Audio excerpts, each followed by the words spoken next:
Eric Hayes, watch Cortez Kennedy. This guy could be an all-timer if he keeps going like he's been in his second year. Tony Woods, the other defensive end. Wooden, Wyman, and Porter are the linebackers. Harper had 2 interceptions against the Jets last week. Hunter, Blackman, and Robinson, who's the leading tackler in the secondary. First down throw, good first down, and now the Broncos go to the run. And on the baseball infield where the Denver minor league team plays, Gaston Green is cut down after a gain of about 4 yards. Rufus Porter, the outside backer, made the stop. This Denver offense, everyone knows, I believe by now, that John Elway is calling his own plays. Dan Reeves came to him the third game of the exhibition season and said, how would you like it? He has a little menu on his forearm. And frankly, through the first 2 games, it's performed pretty well. Even though they got beat last week with the Raiders, they ran the game plan exactly as they had hoped. Now on 2nd down and 6, they go to the draw play. And Gaston Green breaks it ahead out across the 40-yard line, and he's close to the 41. And very close to a first down. One of the things you'll notice about the Denver offense, it's a finesse offense when they run the ball. They're not big up front. They got a new starting offensive tackle that we're going to watch closely, Jeff Davidson, but there was a nice hole for Gaston Green to squirt up through there. Not a kid who will break a lot of tackles, Don. Excellent speed, great breakaway threat, but he doesn't break tackles. He was UCLA's all-time leading rusher on 3rd and short. Elway calls his own number. Looked like he may have lost it briefly, got it back. And we'll see where the spot is and whether or not Denver has a first down. Yeah. Don, I didn't get the feeling that John Elway got that ball cleanly. I mean, it was a quarterback sneak, certainly intentional. And you see part of the new John Elway. He is motioning the people he wants in for this down, whether it's 4th and short. And Shannon Sharp comes in, a tight end. I don't think he got that ball cleanly from the center. Well, the chain markers will now tell the story whether or not Denver gets another first down. Elway's first throw of the day was good for 10 yards to Michael Young. Both teams coming in 1-1. Winner today will have at least a share of first place in the AFC West. And on 4th down, Denver's going to be inches short from. Now, Dan Reeves calls these plays. John Elway does not want the 3rd and short, the goal line offense, or the 4th and short. Dan Reeves calls those plays from the sideline. And they're going for it indeed. So an early gamble by the Denver Broncos. 4th down, less than a foot. Spread formation. 3 wide receivers set to the right side now. The heel goes in motion. Might be trying to draw Seattle offside. Make a 5-yard penalty and punt it. Seahawks apparently aren't going to leave early. That is exactly their intention. Good call, Don. Delay of game on Denver. Horan will come on to punt. And on 4th down, and I'd say less than a foot, Denver opts to punt. Interesting choice. Do you think they'd do that with Bobby Humphrey as a running back if he were here? I don't know, Trump, if you ever want to go for it that early on 4th down. In your home park, 4th and short against a division opponent, yeah, I'd do it. We now welcome those of you, as Horan is dropping back to punt, we welcome those of you who've been watching Detroit and Miami as the Lions beat the Dolphins 17-13. Horan, the NFL's leading punter the last 3 years, drives the ball down to Chris Warren of the Seahawks. And he is out to the 22-yard line. Tim Lucas down on special teams to make the play for the Broncos. A 47-yard punt and a 10-yard return. So Seattle with young Jeff Kemp, actually not that young, he's in his 11th year, goes on offense. Andy Heck is turning into one of the best pass blockers in the AFC. Bailey, Feasel, Millard, and Hitchcock. The other blockers for Jeff Kemp: John L. Williams, the good receiving, hard-running fullback. Derek Fenner, the AFC touchdown leader last season. Blades and Kane are the wideouts. Tice, the tight end. Kemp, like Elway, putting it up on first down. A throw and a catch to Tommy Kane out to the 33-yard line. Good for a first down. 12-yard gain on the play.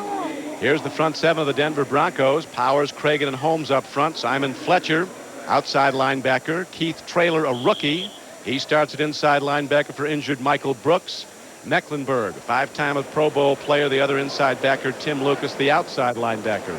Don, I just noticed, too, as you look at the defensive backs, Tim Lucas is off with an injury after the first play. He's replaced by Mike Kroll, the rookie outside linebacker.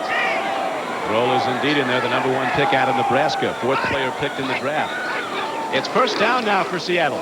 Derek Fenner running hard on a slant right, takes it across the 35-yard line out to the 38, where he's knocked down by Keith Traylor, the rookie from Central State in Oklahoma. And there are always little things that can mean the difference for winning and losing a game.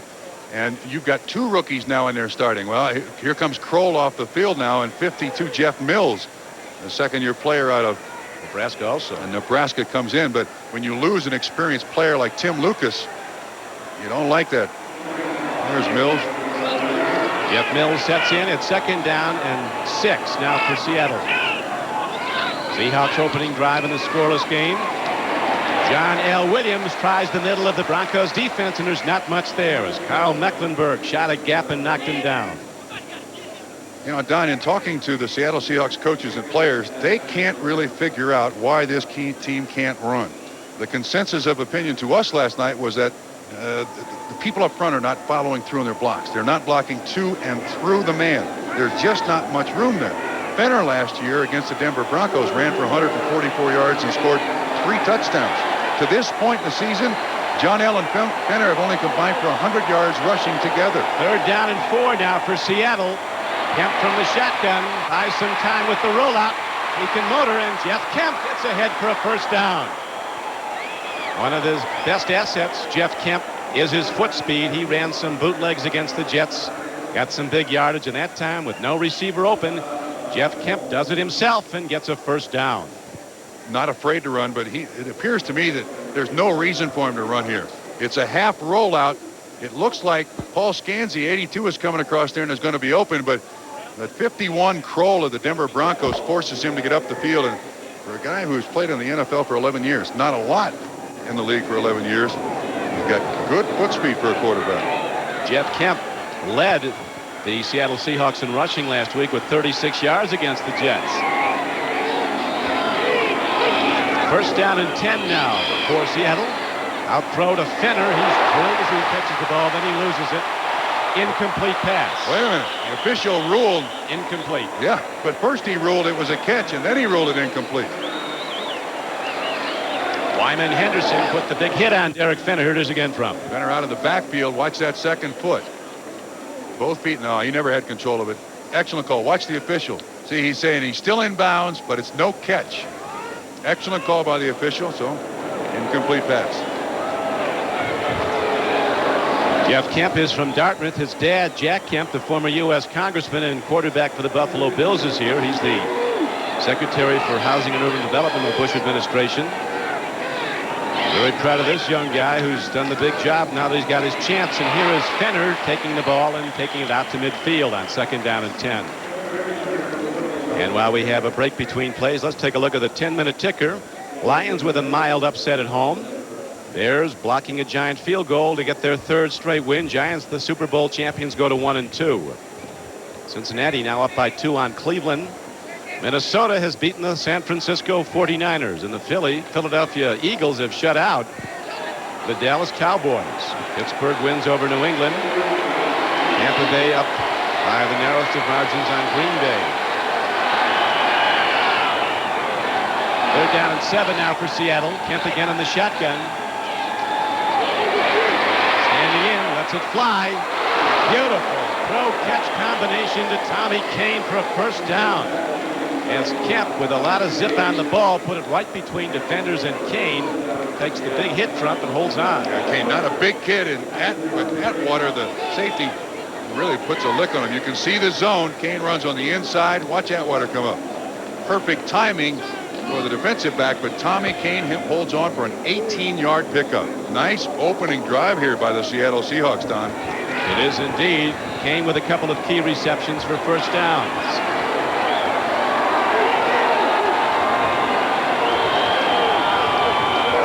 On first down, John L. Williams turns to the outside. And gets down to the 30-yard line, loses the ball. None of the officials have made a any kind of signal yet. Jeff Mills has made one. Jeff Mills has just picked up the ball. Finally, an official said the ball is down, but that's obviously reviewable. There was no immediate signal by the officials on the field. If the replay always comes into effect here, they might look at it. Let's see if we can catch the end of the run. Nice hit by Braxton. Ball is loose. Ball is loose. Fumble all the way. Will be reviewed. Should be reviewed. If there's a snap, it's going to go. And it's no fumble. Here's a throw now to John L. Williams as they go right back to him on 2nd down and 9, and he gets down close to the 25-yard line. So an early break there for the Seattle Seahawks. I have no idea why that play was not reviewed and why the umpire was not called. The replay booth was right next to us, and it's very clear that the ball is loose. There is no question about this. John L. catches the ball coming across the middle. That was not the last play. That was the last play, but not the fumble. Well, there's the first break of the game for the Seattle Seahawks. A huge break. John L. Williams on the replay definitely fumbled the ball. Now with 3rd down and a long 4 coming up, Kemp drops from the shotgun. Throw and lost the ball to John L. Williams. Randy Robbins almost picked that thing off. When it came through John L.'s hands, Robbins is staring right at the thing. Now they're going to send in their rookie place kicker, the Seahawks are, John Casey, to try a long-range try. Kemp 3 of 5, throwing the ball for 35 yards in that opening drive. Casey has struggled a bit. Missed one that would have tied a game at New Orleans on opening day when the Seahawks were beaten by 3 points by the Saints. This one last week they turned out not to need. He can kick it a long way. Now they snap like that though. So an errant snap. That ball went right through Jeff Kemp's hands, Don. Grant Fiesel is the snapper. It was a high snap and very hard. That went right through his hands. Kemp, it goes right through his hands. No attempt whatsoever. The ball is recovered by Charles Dimry. Now here's the fumble by John L. Williams on the sweep to the far side. The ball is loose, but apparently there was an inadvertent whistle on the field. Therefore, no fumble, and it's not reviewable. But the Denvers dodged the bullet. Denver Broncos do, and now they go on offense for a 2nd time, 1st and 10. Another good throw by Elway. Clarence Kay, the tight end, catches the ball, then blasts the defensive back who came up to hit him. Eugene Robinson and Rufus Porter combined. John, what Denver is doing here, this is a double tight end offense. And there's a play action fake. You see the tight end Clarence Kay right inside Rufus Porter, the linebacker, and it's a 19-yard pickup. This is also a formation that they used a lot last week versus the Raiders, and here it is again. Mark Jackson goes in motion for the Broncos. Elway fires to Michael Young down to the 40-yard line of Seattle. Dwayne Harper was there to pop him. Young, a very sure-handed receiver, doesn't have great speed, but anything near him he catches, and he'll go over the middle as he just did. Yeah, Don, one of the things I think about John Elway calling his own plays is there's going to be a favorite receiver emerge. And to this point in the season, that receiver has turned out to be Michael Young. Very sure-handed, and will catch the ball over the middle. And it's planned that way.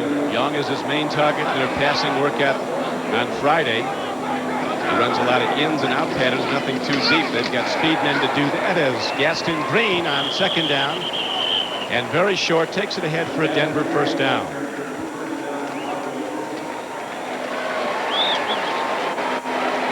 Gaston Green was the 15th player picked the year he came out of UCLA by the Rams, but never got playing time. In fact, in his years with the Rams, he started just 1 game. Last year he had his best rushing year and was under 270 yards for the season. At the opening game of the season without Humphrey here, they relied on him a lot. He was 116 carrying the ball. Green's run the ball 3 times today, has gained 12 yards. He's the deep back. Gets the pitch. Gaston Green trying to cut back, and here's a loose ball. And let's see this one. The signal is that the Seattle Seahawks get this fumble. You know, that was not... Terry Wooden's the guy, Trump. That was not a particularly big hit. This is Don Criqui with Bob Trumpy back at Mile High Stadium as Clarence Kay being attended to now. The big tight end for the Denver Broncos, who had an 18-yard reception for a first down earlier. Before a fumble, turned the ball back to Seattle. Now the Seahawks go first down and 10 at their 43. John L. Williams fights off tackle, gets to midfield. On a first down run, he's ahead for a gain of 7. Jeff Mills made the stop. Don, let's go back to the fumble. From behind the defense, you see Green stop, try to cut back inside. And there is the fumble caused. Excellent, excellent pursuit by the Seattle Seahawks. Tony Woods gets his hand on it. Obviously a fumble. And Seattle takes over. Well, the ball has bounced their way so far in this first quarter. It has. One fumble of theirs wasn't called. Now with 3:35 to play in the first quarter, it's second down and 3 for Jeff Kemp and the Seahawks. Derek Fenner, big long strider, breaks it ahead down to the 47-yard line. And he's going to be very close to a first down. NBC's Premiere Week begins tonight with 4 new shows at a network premiere movie. And right now it's a first down play for Kemp as he looks deep, fires to an open man over the middle. Down to the 30-yard line of Denver is wide receiver Brian Blades. Zone coverage by the Denver Broncos. Kemp reads it perfectly. Good protection up front. You see Tice 87 attract the linebackers. That allows that spot underneath the defensive backs open. Atwater makes the tackle, but a 16-yard pickup, and Seattle's doing well here. Getting right down the field. The clock could be ticking, Trump, in San Diego, where Atlanta is now up on the winless Chargers 7-0 in the first quarter. Kemp on first down gives to John L. Williams. He breaks inside fumble. the 25. Another fumble by Williams, and this time it looks like Denver has it. Brian Millard of the Seahawks absolutely infuriated as Williams so far isn't given the... Let's see what the call is. Yeah, I don't know that they've decided yet.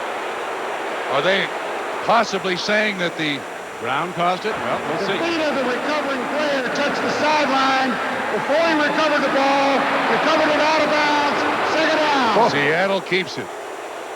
What, did they import those balls from Seattle today? I don't know. Braxton makes the hit. Oh, no. Wrong. They can't blow Wrong. two like that. Wrong. Cal Lepore is the replay official. And it appears that he does have control of the football before his feet are out of bounds. Now they're stopping play. This is going to go over to Denver.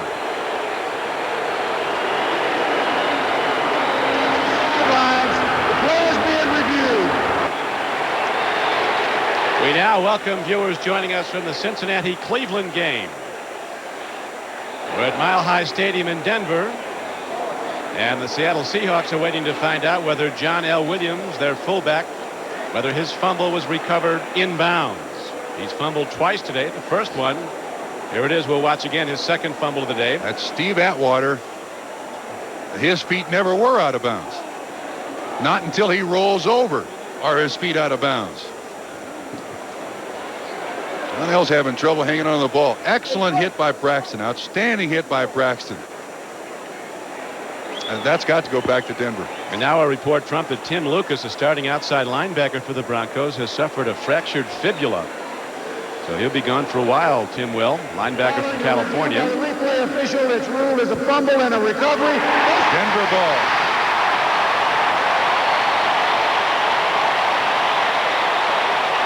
What's the matter with John L. Williams? He's not a fumbler normally. Well, there's a break in the action, and Denver League has had a problem today holding on. He fumbled, but it was ruled. He fumbled when his knee had touched the ground. An inadvertent whistle overruled it. The second fumble does go over to Denver after it was reviewed. So the Broncos now start their third possession in the scoreless game. Gaston Green, he fumbled the last time he had the ball. And there is Gaston Green, his absolute best. Out of high school in Los Angeles, he was one of the 2 top high school running backs in America with moves like that. And through 4 years of UCLA, that's his game, an open crack and then the dance moves to break tackles. Offensive line of the Broncos, an excellent job here of shoving off some big people. Eric Hayes, Cortez Kennedy, and Jacob Green. Nice hole right up the middle for Gaston Green. Ball is advanced now out to the 37-yard line. Elway with time checks out the field and goes again to Young, who's ahead with a 48-yard line of Seattle for a first down. David Wyman dropping back in zone coverage made the tackle. Again, great pass protection by Denver from behind the defense. Watch the 2 linebackers. That little play action fake to Green just enough to hold both Porter 97 and Wyman 92, and Young comes wide open. Wyman finally makes the tackle, but another first down. Young's 3rd catch so far. He's a 7th-year player, Michael Young, really coming into his own this season. Now he goes in motion on first down. Gaston Green. Nothing was there, and he found some room cutting back and got to the 44-yard line of Seattle. Tackle on the play made by the middle of the Seattle defense. Eric Hayes was the first tackler. Watch the cutback here. At the point of attack, Cortez Kennedy stands up the offensive tackle, Jeff Davidson. Gaston Green has to cut the thing way back, and Wooden is there along with others to assist on the tackle for little gain. That will do it for the first quarter of play as time winds out. And after 15 minutes, a game marred by fumbles, there's nothing on the board. We'll return to Mile High at Seattle in their second meeting in December. The Seahawks were winners 17-12. Elway, a tip ball, and it was almost picked off by Rufus Porter. They were looking at Clarence Cave. Elway, Bob Trump, with a lot of quick patterns today. Yeah, you see his wristband there. This is Tony Woods that makes contact. The Seahawks come with a blitz. The offensive left tackle, the young man who's making his first start at left tackle, is a little slow getting out there. Jeff Davidson, nobody touched Woods. He almost tipped that ball to his own defender. You see on his wristband? First of all, we saw it yesterday. Shanahan showed it to us. You got to have the eyes of an eagle to read that thing. Yeah, the printing's about a 16th of an inch high. Elway has 20/10 vision to go along with his other attributes. Markers down, the throw and catch made as Steve Sewell, coming out of the backfield, is all the way down to the 24-yard line of the Seahawks. That looked like it was against Seattle. Marker down at the line of scrimmage. Nesby Glasgow, an extra defensive back, finally made the tackle. Offsides defense, play will stand, 20-yard gain. Might have been Eric Hayes. Offside, nose tackle on the defense. That penalty is declined. Steve Sewell, a guy that the Denver Broncos don't use a lot, but the nose tackle in this case looks like 78 Eric Hayes. You can't trust those centers. You know, they'll twitch their hand and that nose tackle jumps off. So the play goes, and the Broncos have the best threat of this day. A scoreless game, first down and 10 inside the 25-yard line. Gaston Green upended on a good play by outside linebacker Terry Wooden. Now while we have a moment, let's go to NFL Live in New York. Bob? Chicken the Browns before 80,000 at Cleveland Stadium, as they are now off to a 2-1 start after their disaster of a season ago. Belichick, of course, his first year as coach, as Gaston Green on a second down carry takes the ball down to the 20-yard line. David Wyman, the middle linebacker, made the stop. Don, did you see Gaston Green when he got to that line of scrimmage, put both hands on the football? He realizes his opportunity here as he comes off and the 2 tight ends come in. He realizes his opportunity here with Bobby Humphrey out, that he can be the big gun for him, but he's got to hang on to the football. That time he took no chances protecting it. A year ago, Denver was 1-1 as they are today. Coming into this game, it was the 3rd game of the season when they played Seattle. As mentioned, they won the game in overtime, but then proceeded to lose 9 of their next 10. As Elway makes a beautiful throw, and again, Sewell finds the open spot. And the Broncos now have it first down and goal at the 5-yard line. Again, great play call. Sewell out of the backfield. You see him just to the right 30. He beats, there's 7 defensive backs in the game for Seattle. He just runs a little curl route. His second catch now, 36 yards receiving for Steve Sewell, 16 on that one. So with 2 big catches in this drive, both for first downs. Early in the second quarter, there's no score, but the Broncos are driving now. Here's Elway on a sprint out. Rufus Porter's after him, and Elway throws it away, but not before Rufus Porter got a full shot at him. That infield can sting. There's sand in that infield, and this is where the Denver Zephyrs play. They're back in Columbus, about to win the minor league AAA championship. They lead 3-0. And Elway told us yesterday he already knows what plays he's going to call in this situation. He's already thought it out with help from Mike Shanahan, Dan Reeves. They come to a consensus. As long as he's got the right people in the game. Odd that they've not been by the win yet. Elway goes to Gaston Green, who runs straight ahead very close to the goal line. No signal that he's in. Gaston Green, who's not scored a touchdown yet this season, runs it right down to the goal line. On the stop for the Seattle Seahawks, Joe Nash was on the play, so was Eugene Robinson.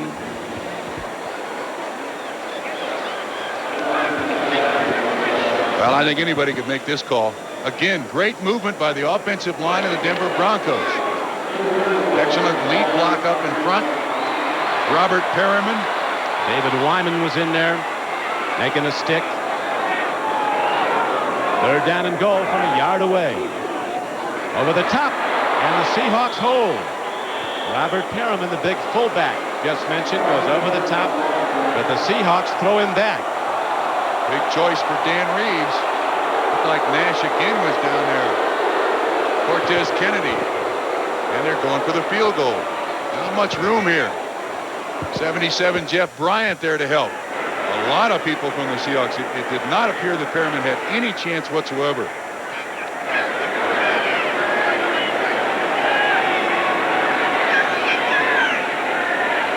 So the Seahawks hold, and now coming in to try a field goal is the very reliable David Treadwell, a Pro Bowl player in '89, as he bangs it through. And the first point, Rick, is a penalty marker down, and the first points of the day may not be up with 11:06 to play in the first half. That was roughing the kicker. So they'll mark that off on the, well, wait and see.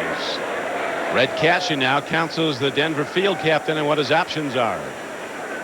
Jeff Bryant went right through the middle. Gary Kubiak is the holder there. Watch Bryant absolutely nail. He was blocked. David Treadwell. Looked like he was blocked. Blocked into the kicker. Well, anyways, a marker down in the field, and everybody's still out there. Whether or not the field goal goes, or Denver will try again with a touchdown. Field goal. We're going to take it. 5 yards on the kickoff. They could have had it 4th and a foot and maybe tried to punch it in if they took the. Well, anyway, we're going to have a kickoff with the Denver Broncos finally, as Chris Warren and Derek LaVille are back deep for Seattle. Warren, a 230-pounder with a lot of speed, but not when he doesn't have the ball. Free football, and Warren gobbles it in. Back at the 10-yard line. What is with the football here today? That's the 4th fumble of the day. Having big-time problems holding on to the ball. Now they start from their 10-yard line, 1st and 10. Eric Finner split up. It's a loser last week to Seattle after winning opening day. Now on 2nd down and 10, here's Jeff Kemp with the drop. Oh. And it skips off the hands of receiver Tommy Keene. And so far, the Broncos have done a good job doubling him up. Emery backs off. Jeff Kemp stands in. Whips the ball out, and it's almost picked off at the 20-yard line by Tyrone Braxton. Good pressure that time by Denver. Simon Fletcher was in there. Kenny Walker, the rookie out of Nebraska, who was an inspirational story, was in there. Kemp was flushed, but could not make the completion. So now Rick Donnelly, the Seahawks punter's on the field. Broncos could come out of this with very good field position. Ricky Nattiel is back for the Broncos, standing at his 43-yard line. There he is, number 84. A flyer from the University of Florida. You better hang on to it. Big rush, good blocking, and a terrific punt downfield by Donnelly. It drives Nattiel back to his 35, but he's got room to return it. And Natil, with a penalty marker down, is out to the 44-yard line. But there could be an illegal block on the return. Kerry Wooden was down to make the tackle for the Seahawks. A 55-yard punt and a 10-yard return.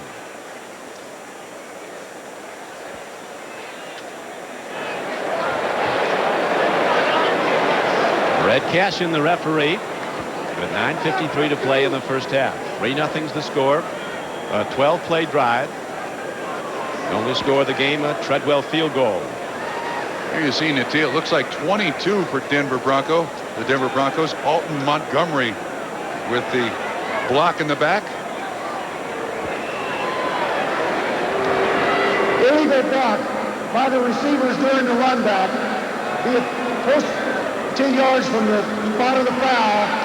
1st and 10. A post-possession foul from the spot of the infraction, so it'll be 1st and 10, starting at about the 28-yard line. Ball, 1st down and 10 at the Broncos' 28-yard line. Handoff, running with the ball, cutting back is Gaston Green, and he is thrown back, taken on by the strong safety, number 25, Robert Blackman.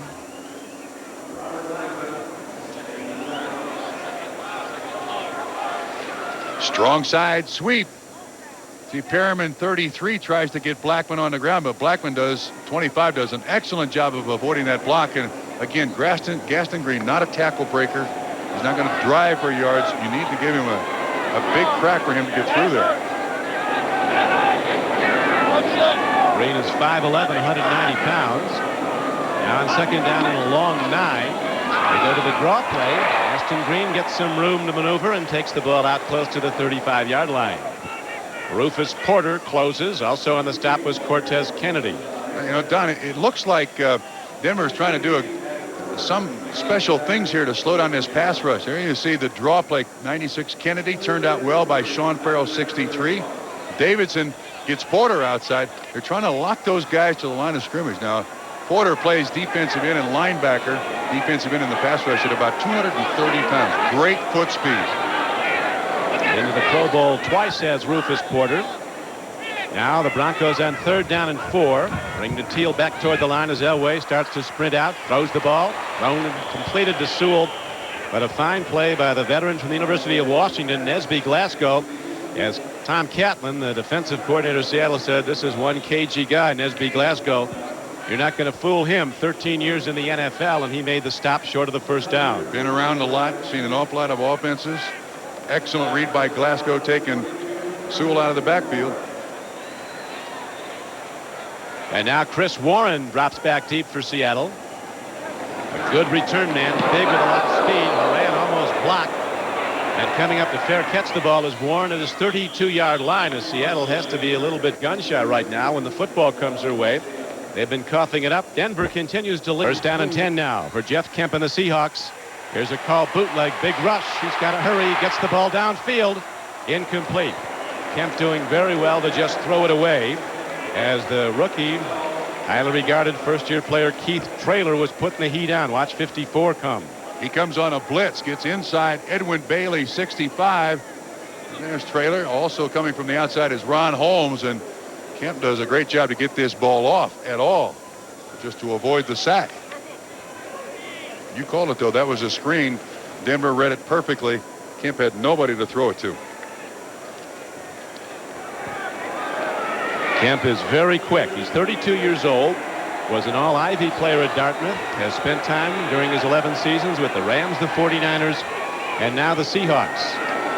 He drops to throw on 2nd and 10, gets some time, lofts the ball down, and Brian Blades is separated from the ball on a tremendous hit by Dennis Smith, the all-pro strong safety from USC. Man. It was reported last week that this is Dennis Smith's last year. Not true. He will continue to play, and there's a long list of players who have been hammered just in that spot, just that way, by Dennis Smith. They got 2 knockout punchers in the deep secondary, does Denver. Atwater's even bigger and hits just as hard. Atwater told us yesterday, too, that when Smith retires, Atwater moves to strong safety, so that big hitter back there in this Denver defense is going to stay alive. Kemp has now missed on his last 4 throws. This is 3rd down and 10. Another big rush against him. Downfield throw. It's overthrown. Nearest man to the ball was the free safety, or the strong safety, Dennis Smith. Interesting. Think back to that series. The Seattle Seahawks did not run the ball. They threw it on 3 straight downs. They have had great difficulty running the ball early in the season. Fenner's out with, he got poked in the eye, and John L's coughing it up, so they're going to throwing it. That's not what Chuck Knox wants to do. Rick Donnelly ready to punt. There is Natil, the return man for Denver.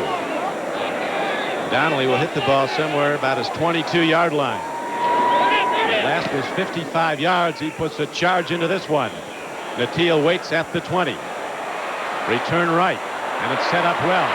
Picket line of blockers, but then another illegal block as a penalty marker comes in. They're going to call that on Shannon Sharp, number 81. 48-yard punt by Donnelly.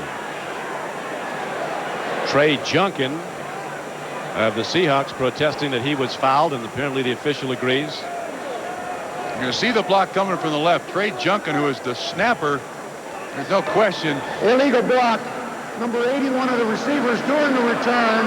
10 yards, 1st down and 10. There is no question that Shannon Sharp had his head behind that defender, and they're going to throw the flag every time. Why these guys continue to make these blocks is beyond me. And again, Denver will start deep in their own end when we come back. Broncos lead 3-0. 2-0 lead. Gaston Green cuts back and breaks it out to the 20-yard line. On a 1st down carry, he's ahead for 8. Rufus Porter was the tackler. Now let's check the Fram 10-minute ticker. Jets just got a field goal from Leahy to lead the Bills again by 7. Raiders on a touchdown pass by Schrader to Mervyn Fernandez, 16 yards, lead the Colts. Atlanta now extends its lead to 10-0 over the Chargers at San Diego. Both those teams winless. Atlanta and San Diego heading into week 3. John Elway checks the defense, goes on a 2nd and 3 play. Throw and a catch to Ricky Natil. And a 1st down for the Denver Broncos. Patrick Hunter made the stop. And again, it certainly looks like the formation of choice for John Elway is a double tight end set. Here you see Natil crossing all the way across the field. Patrick Hunter in coverage. Just can't get there in time to knock the ball away. It doesn't gain much, about 4.5, 5 yards, but it's enough for a 1st down. And they stay with this formation. 2 tight ends, 1 running back, 2 wide receivers. On a 1st down play, lone setback is Gaston Green, and he gets the ball. Green weaving his way out across the 30-yard line. Another positive gain on 1st down for the Broncos as they're ahead for 6. Tackled by the free safety, number 41, Eugene Robinson, who's the number 1 tackler for Seattle. Not something that Chuck Knox likes. Yeah, he wants the guys with the big shoulder pads making the tackles, and the big guys are up front. Said it's nice to have Eugene leading us in tackles, but he's got the little guy pads. He's supposed to catch him if nobody else gets him. He's getting them first. A veteran free agent from Colgate, Eugene Robinson, a smart player. He calls all the defensive signals for Seattle. Now Elway stands in on 2nd down, an out pattern. It's off the hands and then caught by Robert Perryman. And they rule they got it inbounds. We'll see. If he did, he's got a 1st down. Well, he did not look good catching that ball, did he? I mean, they got Sewell, who is normally in there as the pass receiver, and this one bounces off his hands, and some receivers look good catching it. Robert Perriman does not look good catching that one. You saw Elway got hammered. Those chain markers look good to Denver, though, moving ahead as it's a 1st down catch. Perriman, primarily a blocker. He was cut by New England last year, went to the Dallas Cowboys. There is a review underway. I couldn't tell from the first catch it. I couldn't tell from the first replay that we saw there whether or not he had the ball in his hand. With a 3-0 lead, move the ball out to their 36-yard line. Elway throwing the ball very effectively, 9 of 11 for 104 yards. Nothing deep, too. He's being very patient, don't you think, Don? I think they're very conscious of Cortez Kennedy, who's just a tremendous force rushing the passer with 3 sacks already this season. Elway lets it go long. Perriman's going for the ball, and he can't get it off his fingertips. Robert Perriman had a step on the defender, Rufus Porter. as Elway, still with that cannon arm, falling back, rifled the ball 55 yards. The primary receiver is on the ground. You see Elway looking to his right. There's nobody out there, and he just heaves this one. Tony Woods, 57, right in his chest. And again, Perriman. These are not what you would call soft hands. He may catch some, but you're going to have to hit him between those 2 threes. His job, huh? He's got the ping pong paddle hands on it. But he can block and he can run, and now the right tackle pulls up. Denver has accomplished a little bit there with their different formations and spreading the defense out with 2 tight ends. Neither one of those guys has really been able to wreak havoc in the backfield of the Denver Broncos. That's so far, that is. There's Cortez Kennedy. He was the number 3 pick in the first round last year out of Miami of Florida. He's something. Elway on 2nd down, 15. Throw and a catch. Again, it's Young who takes the ball. He's upended by Dwayne Harper, the left cornerback. Michael Young has now caught 4 passes in this game for the Broncos. Seattle's choice in these long yardage situations, a 4-man rush and 7 defensive backs, so you're not going to get the ball way down the field. Elway very patient, very willing to take the underneath stuff. Take like 3rd and 8. Coming up at halftime, the Domino's Pizza NFL Live halftime report with Bob, Will, and OJ, scores and highlights of week 3. And through almost 2.5 games, Elway's not thrown an interception this season. This time he's swept under the blitz, end him in, and then he is knocked down for the first sack of the game back at the 32-yard line, and Denver will have to punt it. Eugene Robinson comes on the weak safety blitz. Watch left-hand side of the screen. He comes free. Nobody touches him. Good defensive call by Tom Catlin. First sack of the day for the Seahawks. 6th time this season that Elway's been sacked. Ready to punt the ball now. It's Horan, hits a knuckleball down to Chris Warren at the 25. He's out to the 36-yard line. So with 3:45 to play in the first half, Seattle will get one of its best starting positions to go 1st and 10 after a 43-yard punt by the Pro Bowler Horan and an 11-yard return by Warren. And big problem is that the linemen just aren't holding their blocks. They're making contact, but they're not. Here's another fumble. The ball carrier, Derek Lavelle, just in the game. Fumbles on his first carry, but recovers, and that's the 5th time today that Seattle has coughed the ball up on a fumble. They've lost 2 to the Broncos.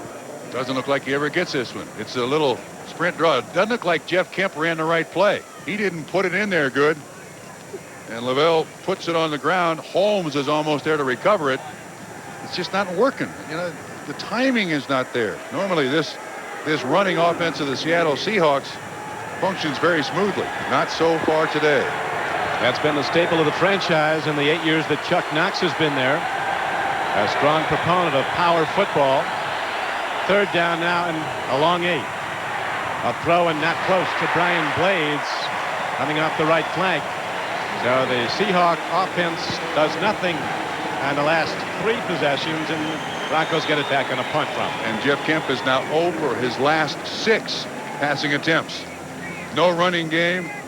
Quarterback over your last 6. You're not going to have much offense when you look at things like that.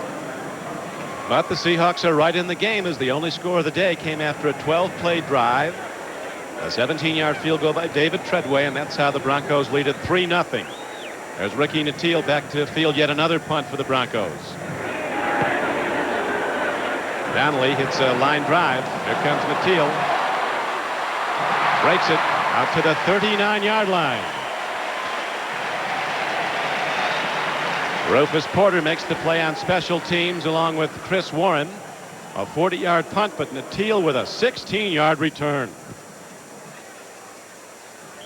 The young defensive lineman Kenny Walker, an All-American Nebraska last year, an 8th-round draft choice. He's been deaf since the age of 2. Ernie Stautner, the big guy in the white hair there, drawing on the board. A Hall of Famer from his playing days with the Steelers, told me yesterday, I really thought it was a mistake drafting him. As you look at Guy Smith, who is giving him the sign language, talking to Walker in the timeout. And Stautner said the day this kid walked into camp, Walker, he set the pace with his attitude, his unrelenting drive. He said this guy's got a chance to be a star.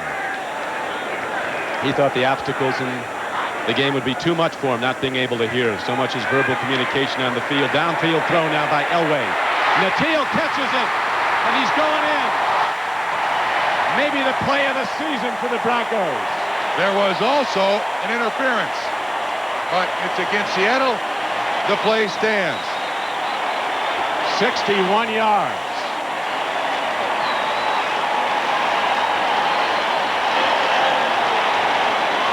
Natil was clearly fouled, but still made the play on a terrific throw by Elway. Well, that was a great throw. Pass interference. Number 26 on the defense. That penalty is declined. Touchdown. That's James Jefferson on the interference. But the most difficult pass for a quarterback to throw is the one where the receiver's going dead away from you. Watch Elway. Looks to his right. Comes back quickly in the face of a blitz. Hits Natil right in stride. There you see the interference. Natil catches it straight over his head and goes 61 yards for the score. Not a bad play. His first touchdown and only his second catch of the season. For Ricky Natil, Treadway drills the extra point. And now, with 2 minutes to play in the first half, the Broncos have taken early command with a 10-0 lead.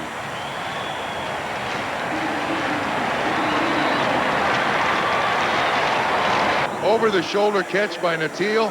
Great foot speed. With the flag, still the 61-yard touchdown. Natil in his 5th year has had knee problems during his career. Coming out of Florida, he was regarded as a blue chip prospect, and at times he, like that one, he certainly proved to be. Chris Warren runs back the kickoff and fights his way out to the 22-yard line. So the Seahawks, who've been sputtering on offense since early in the game, will try again now. There's another Bronco down. Might be Ronnie Halliburton. Yeah, he made the initial contact with Chris Warren. Something with his shoulder. They're dropping like flies here. Tim Lucas, broken leg. He's out. Now Halliburton, another linebacker. Lucas, a starting outside linebacker for Denver, went out with a fractured fibula in the first quarter. So Denver has the only points of this game with 1:53 to play in the first half, as Halliburton is attended to. Spread offense by Seattle. Bedwell hitting a 17-yarder. That was the first score of the game early in the second quarter.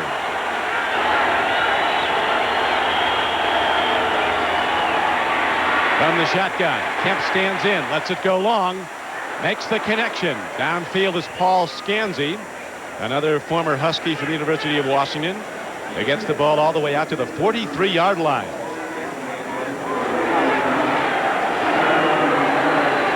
A 20-yard gain on the play as Kemp throws a laser-sharp pass after all those misses. Here's a swing pass off the fingertips of John L. Williams. Simon Fletcher, 73, was covering. No deception in that screen. They looked him all the way, and I think that John L. might be looking at Simon Fletcher. Yeah, they try to. Andy Heck, 66, tries to cut Fletcher, does not get it done, and Fletcher's right out there to be in John L.'s face. You know, a guy who's not out there for the Denver defense now, I don't understand why, is Carl Mecklenburg. Normally he's part of this package. He's walking the sidelines. It appears to be all right. I don't know what's wrong with him, but he's normally in there. They have Kroll in there now, the rookie linebacker. Might be looking for more speed, as Seattle's going to be throwing for the rest of the half, or as long as they have it. 1:26 to go in the first half. Blitz is picked up. Another throw, another catch. And getting out of bounds nicely is Lewis Clark. Run out of bounds by Kroll, as all of a sudden Seattle's offense gets up to speed on some sharp throws by Kemp. They're facing the prevent defense here by Denver. 6 defensive backs as Jeff Kemp takes the timeout down. They are checking the shoulder. They're all from these little schools, too, who don't feature quarterbacks or football, do they? Until like an Ivy League, I think it's good football. Jeff Kemp from Dartmouth takes a look, lets it fly, and Woo is almost picked off as Kemp was hit very hard by Simon Fletcher. Fletcher is a 6'6", 240. He has led the Seahawks in sacks the last 3 years. Watch him, 73. Boom. Inside Bill Hitchcock, number 76. Fletcher not big, under 245 pounds. Great foot speed. Gets right inside Hitchcock to to get in Jeff Kemp's face. Broncos leading sacker 3 straight years. And almost got one there. Kemp got it away. And on 3rd down, the Seahawks failed to convert. Now Donnelly's back out to punt. Ricky Nattiel is back. Last time he had his hands on the ball, it was to complete a 61-yard touchdown pass play. Makes the fair catch. Porter, okay, good to see Rufus back in there. He's down after being banged up earlier to down the ball inside the 10-yard line. 54 seconds to go in the first half here. I'd say you just kind of sit on the ball and go in leading 10-0, Don. Here on NBC. Broncos content to take their winnings to the locker room, apparently. Now there's a timeout called by Seattle as John Elway comes to the sideline. I think that last hit by Simon Fletcher on Jeff Kemp did some damage. They're doing something to his throwing elbow, arm, hand, something. We could see rookie Dan McGuire early. Yeah, he's number 2 on your depth chart today. Oh my goodness, big ice pack on his elbow. It's Dan McGuire, number 10. He's 6'8". Kemp's about 5'11". There's Fletcher inside, and it looks like there may have been contact. His elbow on the helmet of Simon Fletcher on that last play. And it's the right elbow, his throwing arm. So now Elway and the Broncos set up. 2nd down and 8 with a 10-0 lead. 48 seconds to play in the first half. Gaston Green breaks into open field all the way out to the 25-yard line. Clock runs inside of 40 seconds. That should do it for the half, Don. You try one big hope shot here. John Elway's calling his own plays. Looks like he's going to try to get one deep.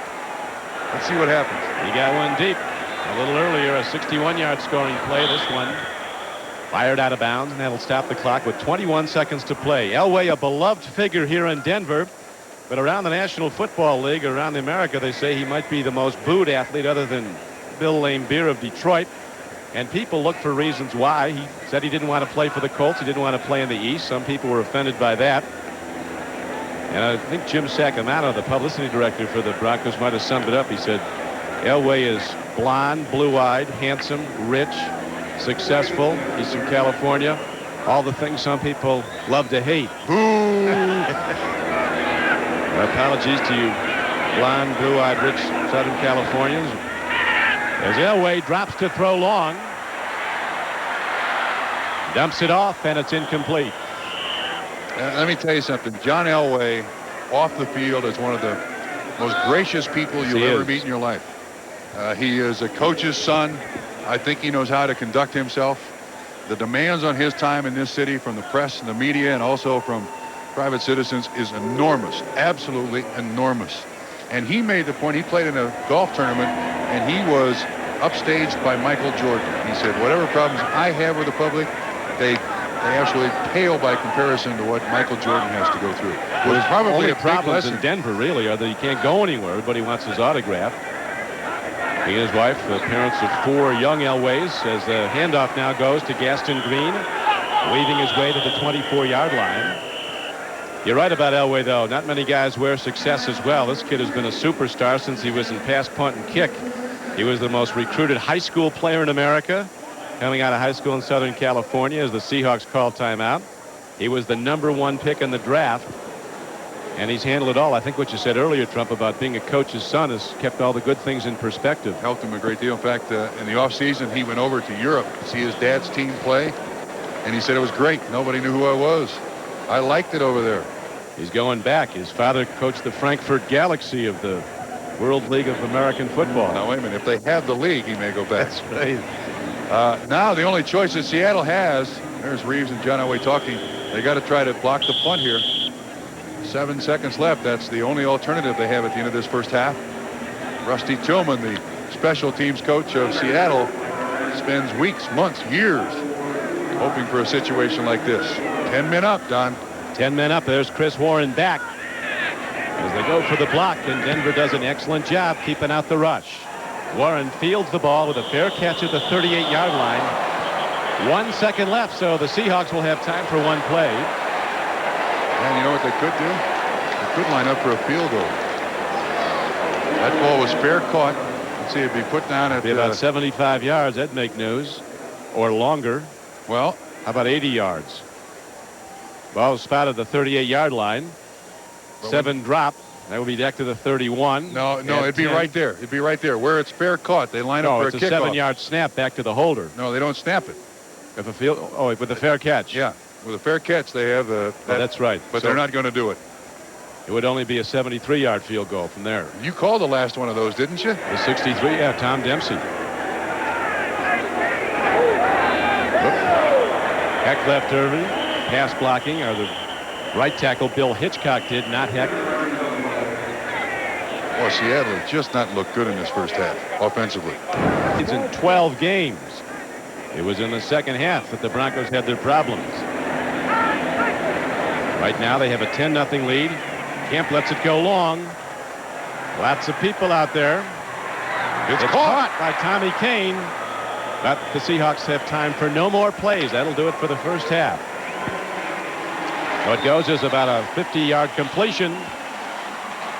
But it's unable to give the Seahawks a chance for another clock as the clock has run out. Get off to start the third quarter. Denver holding to a 10-0 lead. David Treadwell hit a 17-yard field goal early in the second quarter.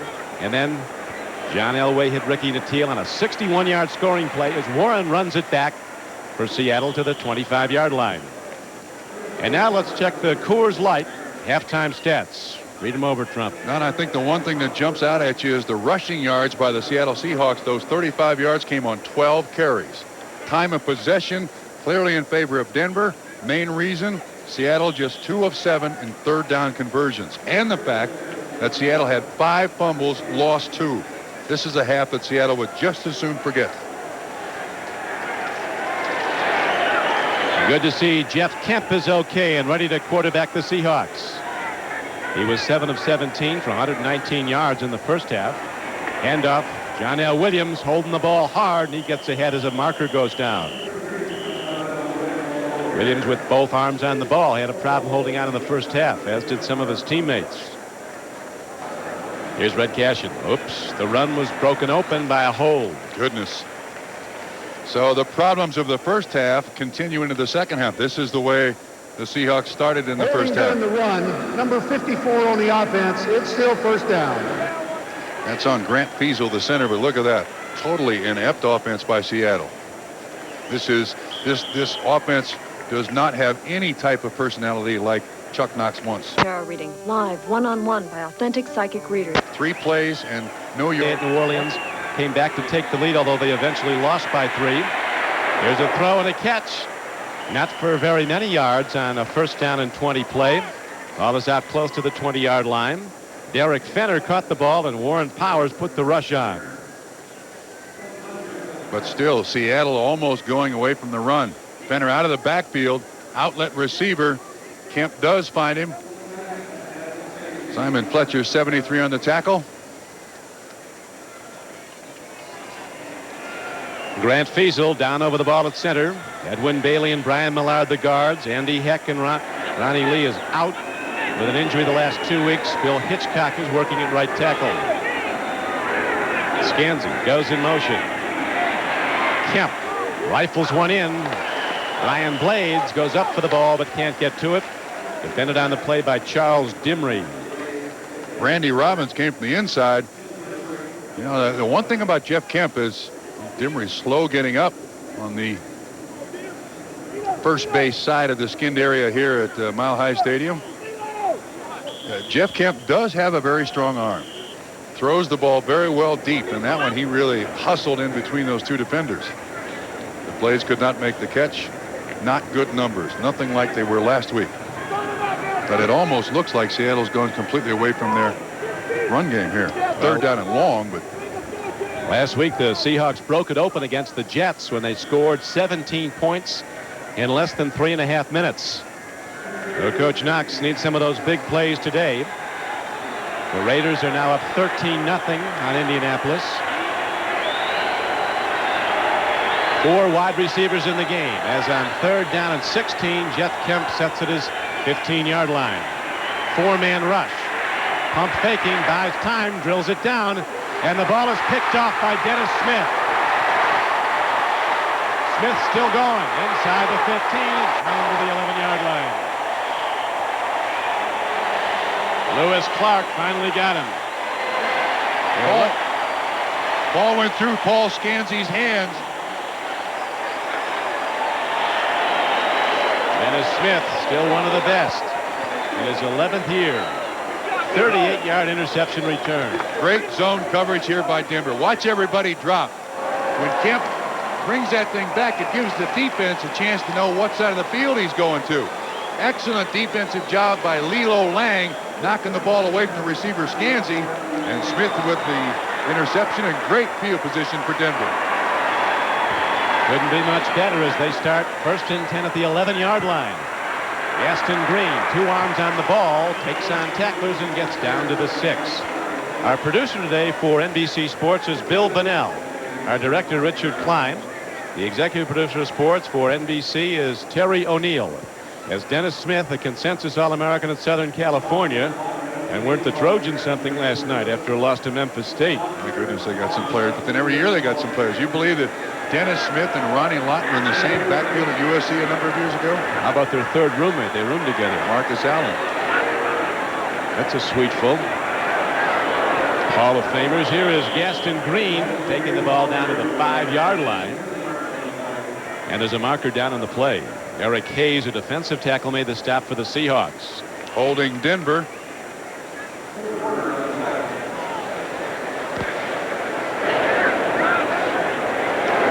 Holding during the run, number 67 on the offense. It's still 2nd down.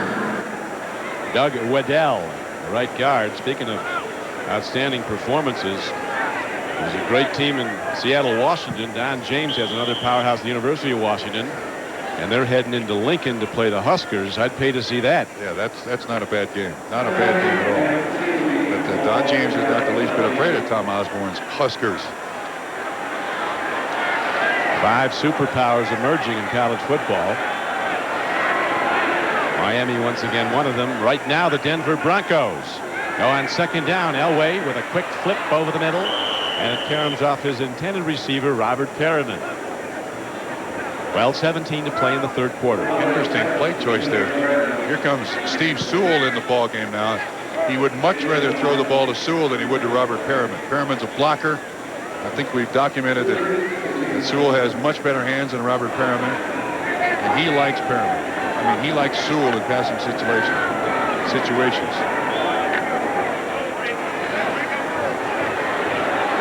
Whatever. You understand me, don't you? I'll get it out here in a minute. We're both gaining on it here. 3rd down. Elway needs 16. He gives the pitch up the middle. Sewell breaks it and is finally taken down in the 10, inside the 10. Again, it was never out of position. Nevsy Glasgow that saved a touchdown. That was the old shovel pass. Seattle comes with the blitz, and Sewell almost breaks the tackles. Now watch when Elway goes by him. Watch the tackles he breaks. Porter misses him. Blackman misses him. And it takes Glasgow 22 to finally stop him. Not enough for a 1st down, so Treadwell in for the field goal attempt. He hit his earlier try from 17 yards out. He's one of the NFL's best. And again, David Treadwell, a 3rd-year player from Clemson, drives it through. Interesting that his counterpart for Seattle played against him at Georgia.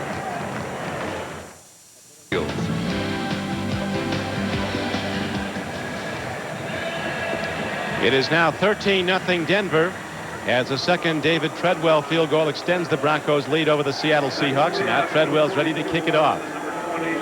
Warren and Lavelle are back deep now for Seattle. A well-hit ball. It'll carry down to the goal line, and here comes Chris Warren. Out to the 20. And Jeff Kemp and the Seahawks offense comes back out. Special teams play made by Ronnie Halliburton, who was shaken up earlier. So Ronnie's all right. Well, anything Seattle gets here on offense is going to make some people on that other sideline very happy. Their offense has looked very, very weak today. Denver is a good defense. It's not that good.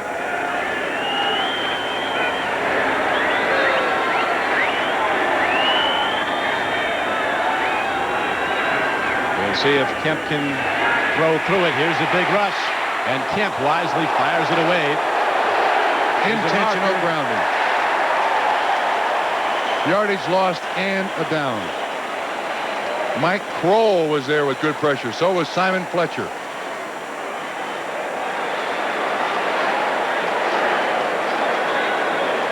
You can see he is flushed from the outset. Kroll gets outside of John L. Williams. Intentional grounding, number 15, the spot of the foul, lost it down, set it down. As I said earlier, now, this Denver defense is good. I don't think it's that good. They have given Jeff Kemp no time to throw whatsoever. This is not a big defense. When you see people like Mecklenburg and Kroll and Fletcher, these are undersized people. Great foot speed. But they have harassed Jeff Kemp all day long. Yeah, it's been the Denver pass rush that's overwhelmed the Seattle front. From his end zone, Kemp takes a look, throws the ball, and John L. Williams drops it. Ron Holmes putting the big rush on. As we check the Hertz 10-minute ticker, a Norwood field goal now gives Buffalo the lead for the first time over the Jets. Raiders continue to lead the Colts at the LA Coliseum. Land up by 3 on San Diego in the third quarter.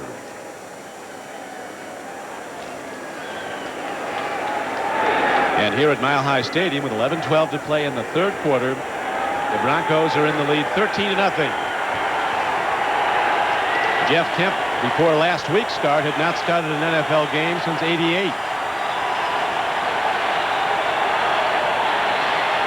Snap on 3rd and 24. Completion. Lewis Clark looks for room to run, and he's ahead to the 20-yard line, but 10 yards short of a first down. Mike Kroll was on coverage as Kroll really starts to show he's going to be a force in this league. 51, Mike Kroll, a consensus All-American from Nebraska. The third fastest player on this team behind Gaston Green and Vance Johnson. And this kid is 230 pounds. Grew up in Massachusetts. He was the 100-meter champion for the state of Massachusetts as a high school senior. Rick Donnelly now punts the ball. Hits it end over end downfield. And Ricky Nattiel fair catches the ball at the Denver 44-yard line.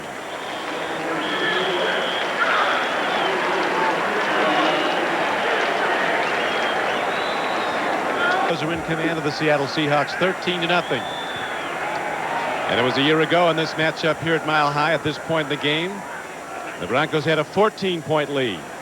Only to see Seattle come back as we have a big lead hit put on by Terry Wooden, an outside linebacker. Gain on the play of about a yard. I would certainly think that Denver leading 13-0, 10-10 to go in the third quarter. Be very conservative here. Going to be a real test for John Elway in his play calling. He's out there in the huddle controlling what's going on. Let's see what kind of patience he has here. John Elway is one of those guys that likes to get it deep early and often. Dan Reeves said maybe the biggest reason they went to Elway calling his own plays was just to make the game more fun for him. The whole offense has been on his shoulders ever since he's been here. This was an added dimension that Elway wanted. Gaston Green gets the ball sent out to him and missed the white line because they were still playing outside the bounds. That white line is the foul line for the Denver Zephyrs.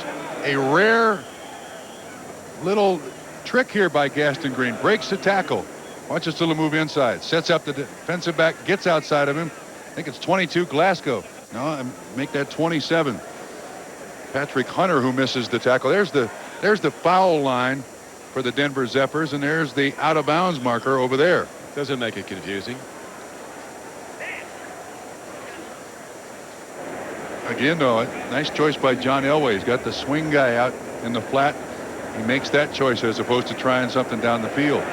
First down Denver. The only way Seattle can get back in this ball game right now, Don, is multiple turnovers for the Denver Broncos. And Elway, I'm sure, is aware of that. Denver's defense is playing very well for the rest of this game. Just protect the football. Be conservative. Over his now 9-year career, Elway has thrown more touchdown passes against Seattle than against any other team. The one he hit earlier today to Ricky Nattiel from 61 yards out was his 25th career touchdown pass against the Seahawks. Pitch back to Green, and there's a penalty marker down on the play. Game clock down at 9:25. Number Third quarter. 63 on the offense before the ball was snapped. Still first down. NBC's premiere week begins tonight with 4 new shows and a network premiere movie. First is The Adventures of Mark and Brian, 2 guys taking on the adventures of a lifetime. Then it's the show the critics call the best new program of the season, Erie, Indiana, followed by 2 comedies with 2 great stars. James Garner is a con man politician in Man of the People. Then Robert Guillaume stars in Pacific Station. And finally, John Ritter stars in the box office hit Problem Child, a network premiere movie tonight on NBC. John Elway on the run and room to go. He loses the ball, and Seattle has it. Wooden picks it up, and he does well to hold on to it as everybody goes attacking the football. So Elway makes his only mistake of this day, losing the ball on a scramble.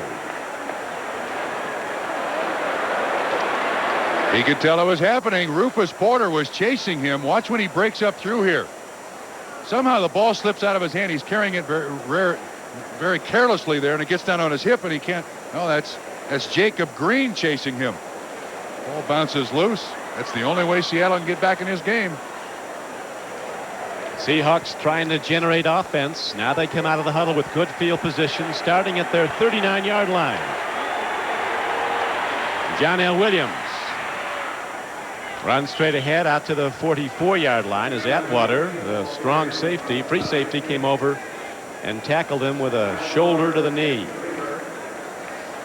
Well, to this point, the Seattle Seahawks run game has produced very little, which I'm sure is a lot of frustration for these players. I think they pride themselves in this running game, and they can't really get enough to take pressure off Jeff Kemp.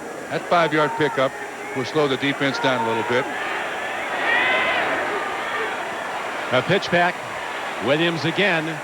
John L. Williams making sure he holds the ball, gets ahead for a couple of yards. Dennis Smith having a big game at the strong safety position. Number 49 comes up with another one of those cannon tackles. That was a great play by Dennis Smith, too. Sweep coming right to him. Fights underneath the block. 49 should come into your picture late. There he is outside. Benner, 44, is supposed to block him. Smith slides inside to make the tackle for about a 2-yard gain. One of the game's great safeties, Dennis Smith. The word great not used loosely. 3 times a consensus All-Pro player. 3rd down, Kemp in the shotgun. Seahawks need 2.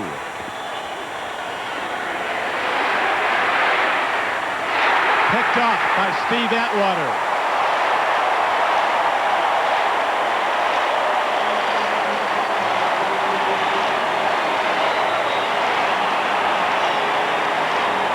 You know, the Seattle Seahawks rely on protecting the ball. That's their 4th turnover today. Screen is the intended receiver. He was not open.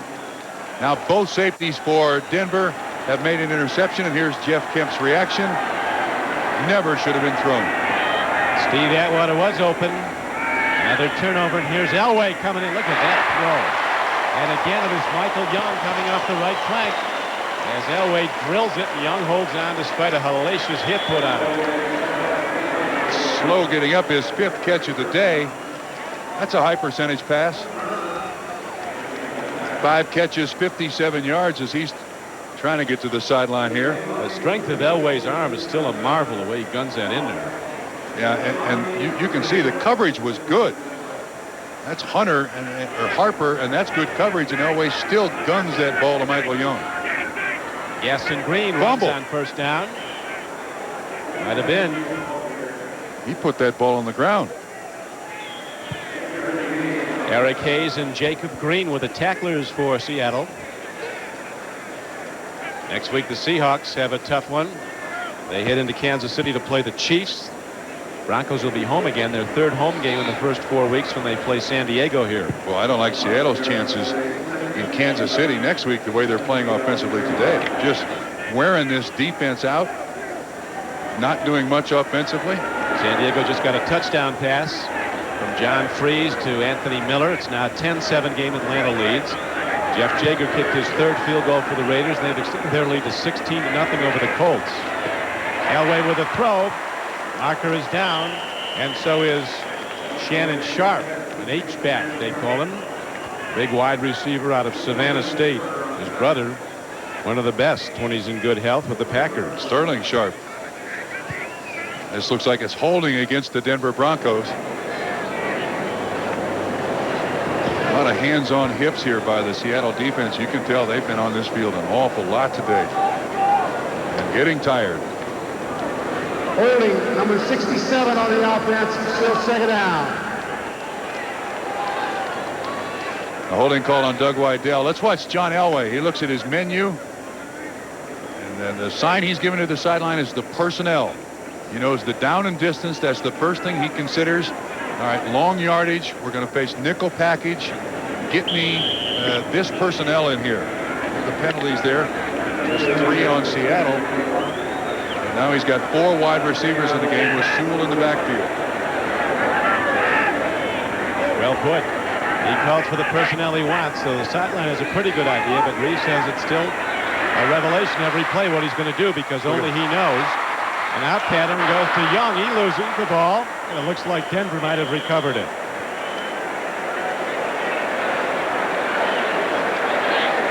He recovered that thing. One of the down linemen might have been Keith Karps, the center. What's with that football today? Brian Davis makes the hit.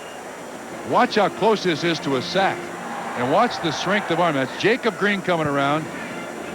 He's hanging on to his shoulder. He still gets it out there to the receiver. That's Young. Makes the catch, gets up, and whoop, gone again. That ball was slippery today.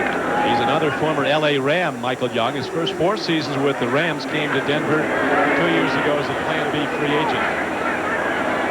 Elway on 3rd and long yardage, 3rd and 25. Drills the ball in.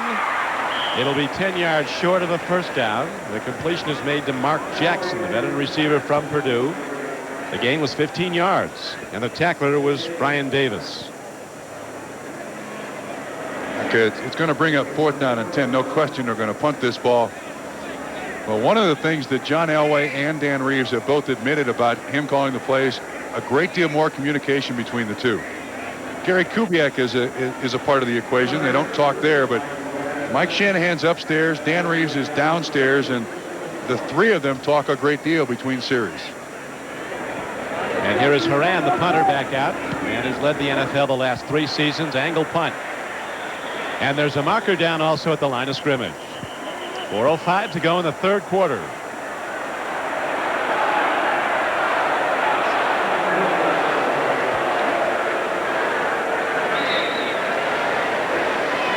Illegal man downfield. The Jets now lead the Buffalo Bills as Blair Thomas caught a touchdown pass.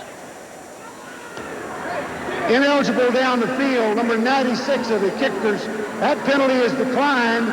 It'll be 1st down and 10. Let's take a quick look at a Hertz ticker here. With 4:05 to play in the 3rd quarter. Before we do that, we'll... As the Seahawks continue to try to generate offense, they come out of the huddle now at 1st down and 10 coming up at their 18-yard line. 4 wideouts in the game as they're going to open it up. Down 13-0 to the Broncos. Kemp fires. Good connection. Tommy Kane comes down with the ball all the way out to the 35-yard line. 17-yard gain on the play. And so the Seahawks get a much-needed 1st down. And we go to Bob Costas in New York. Don, check this out. Jets 17, Buffalo 13, late in the 3rd. This is the way a long, time-consuming drive is capped. Ken O'Brien, 5 yards to Blair Thomas. In the waning moments of the 3rd quarter, the Jets have had the ball about 30 minutes. They've had it at a 3-to-1 ratio to Buffalo, and the common wisdom is that's the way you slow the Bill attack down and have a chance to upset them. Don? Interesting plan of attack working so far as the Jets, a big underdog at home, lead the Bills. And right now, Derek Fenner runs hard into the Denver Broncos defense and gets close to the 38-yard line. And there's 3:25 to go in the 3rd quarter, and that last pass reception by Tommy Kane, the first down Seattle's had in the 2nd half. And as you've been pointing out, Trump, the Seattle defense is laboring. They've been on the field so much in this game. Elway, with masterful play calling and execution, has really controlled the tempo of the game. This Denver defense has pretty much said to Seattle, we don't think you can run it. We're going to sit back here for pass, and it's worked all day long. Denver's defense is not big, but the Broncos have maybe the best ingredient, speed. They can fly. A little too much lead on the throw to Tommy Kane. It's incomplete at the 46-yard line. Now let's take a look at the Hertz 10-minute ticker. Jets a surprise leader. Raiders in command now in the fourth quarter at the Coliseum in Los Angeles. Atlanta continues to lead San Diego on the Chargers home field. And here at Denver, it's 13-0. The Broncos over the Seahawks with 2:48 to play in the third quarter.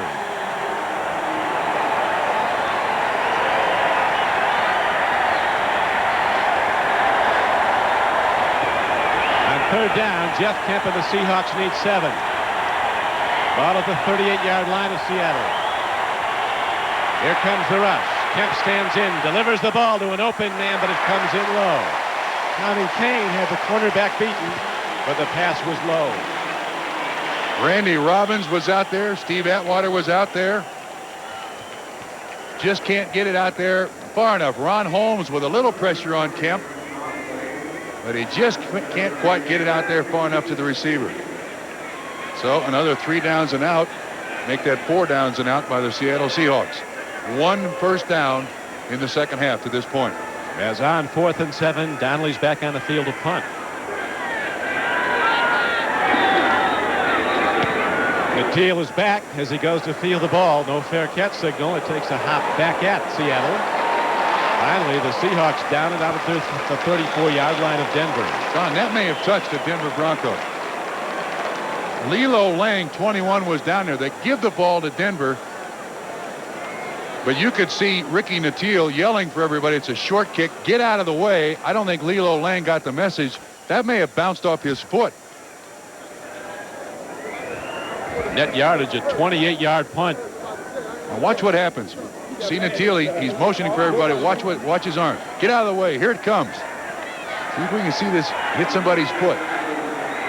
Ooh, I don't know. That was awful close to 21's foot, but Denver keeps the ball. Gaston Green with those quick moves into the line, and the cutback gets him ahead for a gain of 4 yards on a first down carry. Middle linebacker David Wyman, now in his 5th year from Stanford, made the stop. One of the best, Wyman, although he doesn't get the press. When he talked to us last night, I didn't realize, but when he was at Stanford, 1, Jack Elway was his coach. 2, he said he made 3 tackles on that famous kickoff return by Cal against Stanford. Back in '82. Made 3 tackles, and Cal scored. He was a freshman at Stanford when John Elway was a senior. Big rush by Jacob Green, and Elway delivers the ball to Perryman for a Denver first down. Unbelievable. Elway continues to excel. This guy makes something out of nothing more times than any quarterback that plays the game. Now, Jacob Green should have him dead to rights. Running away, puts it right on the money to Perryman. Perryman makes a nice catch. First down pickup, drive stays alive. So difficult to defend a guy like John Elway. Elway's been at his best this season. Came in as the 3rd-rated passer in the American Conference. His numbers could go up as Gaston Green breaks into open field and down the 36-yard line of the Seahawks. Now, this has got to be a result of the fatigue in the Seattle defense. They've been out here on the field so much. That's a 16-yard pickup, and they're just not really fighting at the line of scrimmage. Rufus Porter, 97.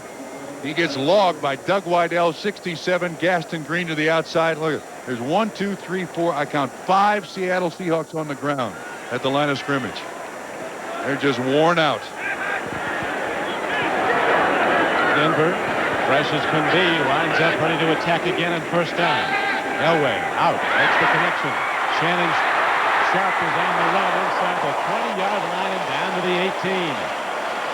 Eugene Robinson, the free safety, the last line of defense, brought him down as Elway continues to spread the ball to everybody. Elway's making fun of Shannon Sharp. Come on, knock that guy off of you. Eugene Robinson was hanging on to his shirt tail for dear life as the quarter ends. Another high percentage completion, another first down. Denver completely in control. At the end of 3 quarters of play, the Broncos remain in command of the game, 13-0. Chances here. Blackman on the blitz. That means weak safety Eugene Robinson has the coverage, and he is hanging on to Shannon Sharp for dear life.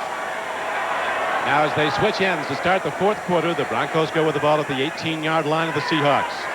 Elway ready to drill it again. Comes in low on his attempted pass downfield. Looking at Reggie Johnson, a rookie tight end, number 89. Denver knows you can't give Seattle a chance. You got to keep putting the points up. This Seahawk team has a history of coming back. Elway certainly appears to be in complete control of this offense, though, doesn't he? Spreading it around, a lot of different formations. They haven't scored a lot of points, but they are certainly in control.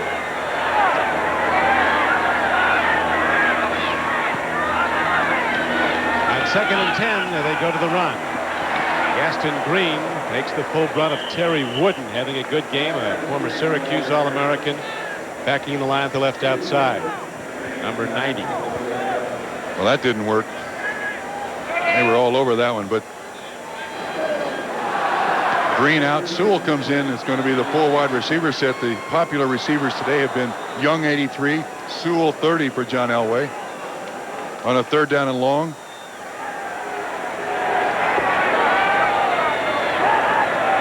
Four wideouts in the game for the Broncos. Elway in the shotgun on a 3rd down and 10.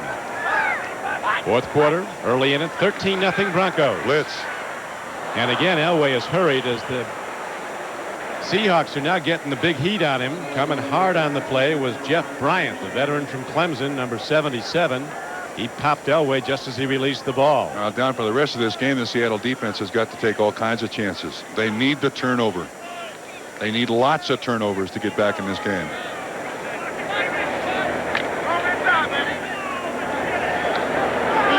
And Treadwell is back out. He's 2 for 2 on field goals today. This will be a 35-yard attempt. Gary Kubiak is the holder. Snap, set down, and kick. All good. And the Broncos add to their lead as they now go out in front 16-0. We'll be back with Denver's kickoff after this. Our statistician Ray Friedman pointing out there's never been a shutout in the Seattle-Denver series. I like Denver's chances at this point. Treadwell ready to kick it off again. 14:05 to play in the 4th quarter.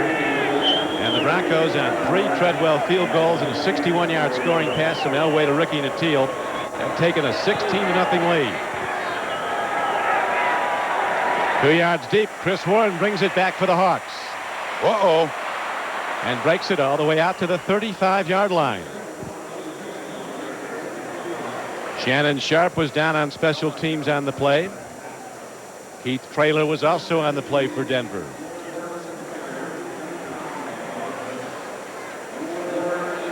Jeff Kemp on again, hoping that there's a new page in that Seattle playbook that's got some magic in it, because at this point there's been little.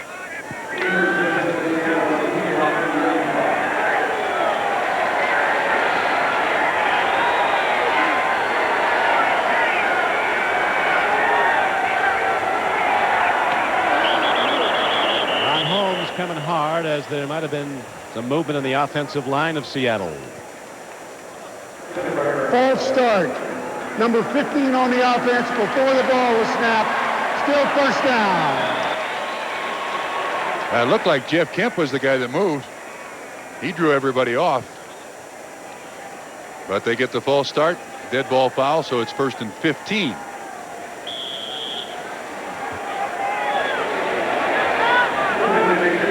Seattle with 48 yards rushing, as you see in the second half. The lack of a running game has hurt the Seahawks. And they're looking for reasons. Same people blocking up front, same guys running the ball in the backfield. And they ran the ball well oftentimes the season ago. 1st and 15, Kemp takes a look.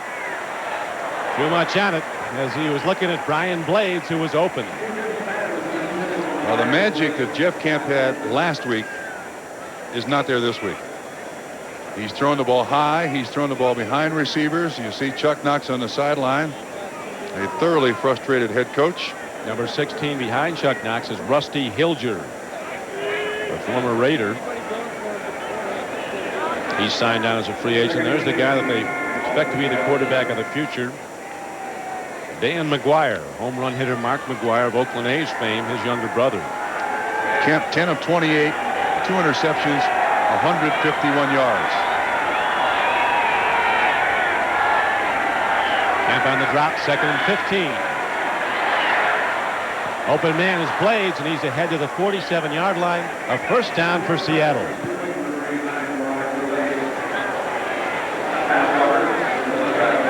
Blades' second catch of the day.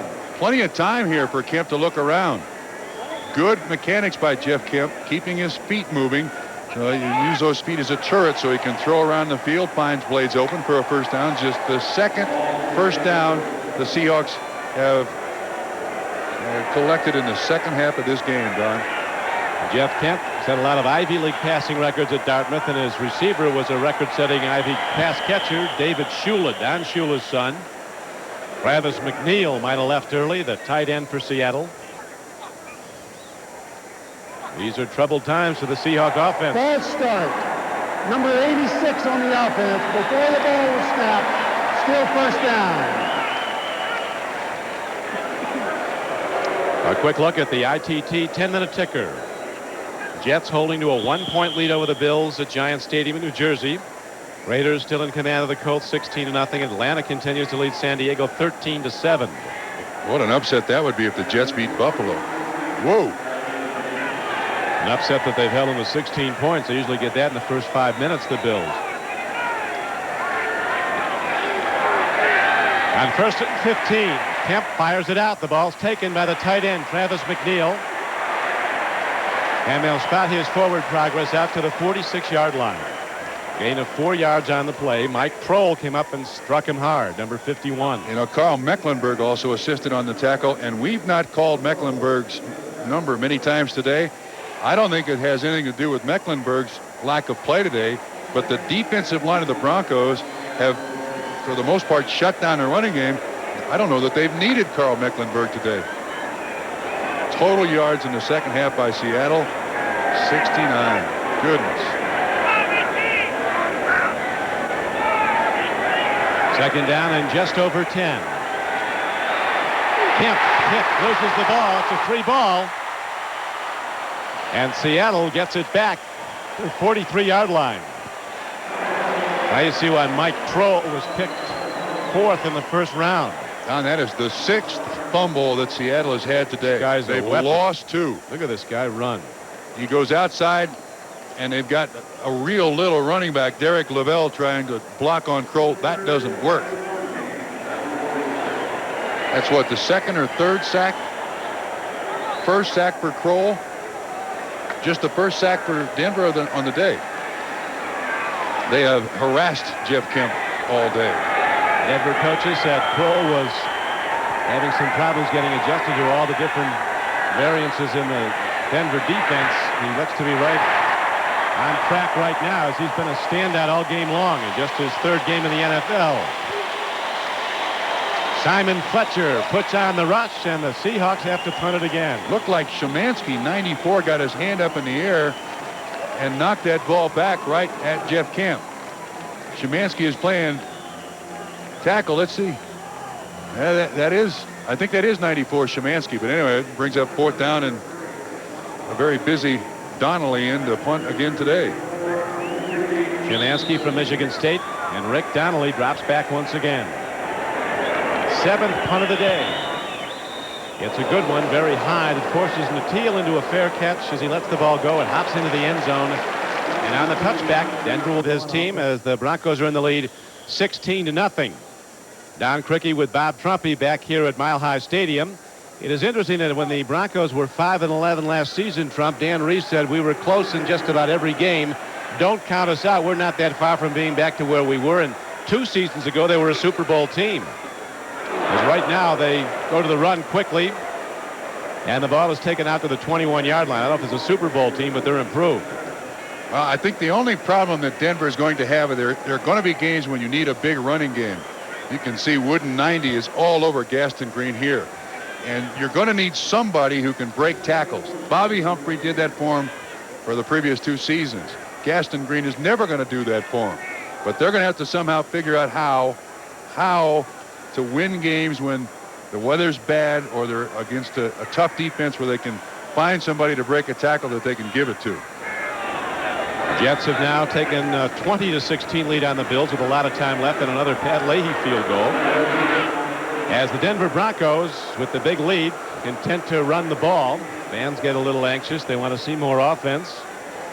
Denver, to this point, 342 yards of offense. Not bad at all. They've got 17 first downs to Seattle's 9 to this point in the game. 9:50 to go in the game. Against a good defensive team. Bruce Cosler of the Jets, the head coach of that team, told us after last week's loss at Seattle, he said this team is just solid in every dimension.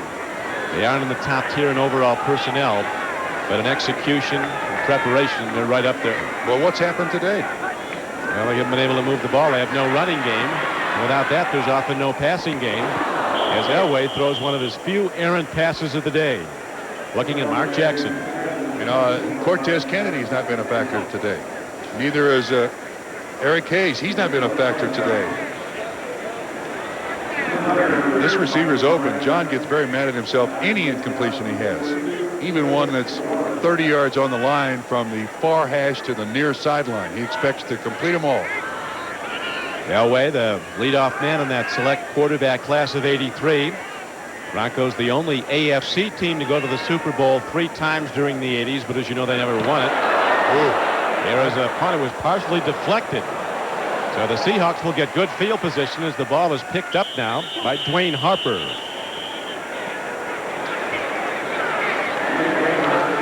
23-yard punt. NBC tonight. Lots of Pacific Station. And then John Ritter stars in the box office hit Problem Child all tonight on NBC. Throwing a catch. Derek Fenner looking for room to go. And he takes it down to the 22-yard line. Seahawks still have time to get back in it with 9 minutes to play. This telecast is presented by authority of the National Football League and is intended for the private use of our audience.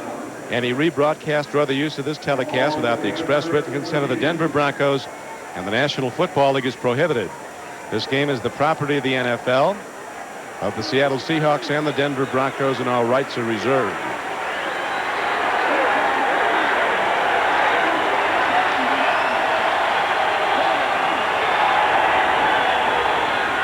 Seattle with one of its best chances. 1st and 10 throw and a nice connection as the ball is drilled in hard by Jeff Kemp, and Tommy Kane goes up and comes down with it despite the hard hit put on by Braxton. Kane having one of his best games. He's caught 5. For some strange reason, the offense is working now. Now, in part, the Denver defense is going to make sure that nobody gets behind them. The coverage is going to be loose.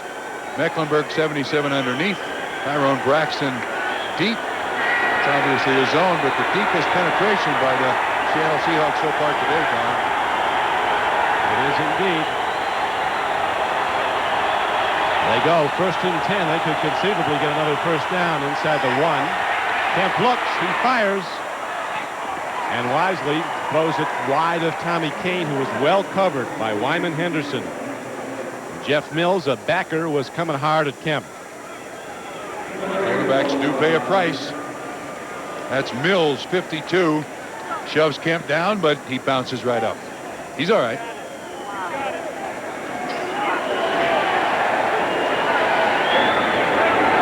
Now it's Rui, and the ball is fouled. They cannot get a 1st down, so it'll be 2nd and goal just inside the 10-yard line. Jeff Kemp's overall numbers today, but last week he threw for 2 touchdowns and 2 interceptions. And he needs the 2 touchdowns to get Seattle back in. Here's a throw. And the ball is broken up beautifully by Randy Robbins. Tommy Kane was the intended receiver, but Robbins, as you see, goes way up and deflects the ball. That was beautifully executed by Randy Robbins. Lots of motion here. Kemp is looking at Kane all the way. Nice jump by Randy Robbins. Well timed to knock the ball away. And the quarterback. Come on, get in there. No. Doggone it. So it's 3rd and goal. Jeff Kemp, not big, but he's got a real live arm. He can put pop on it. And now he goes with a flood of wide receivers. 3rd and goal from the 10-yard line. And again, the pass is defended nicely by Randy Robbins as Kemp had no place to go, and 4th down comes up. The field goal kicker comes out. Tommy Kane was the intended receiver. He turned in. Kemp threw it outside.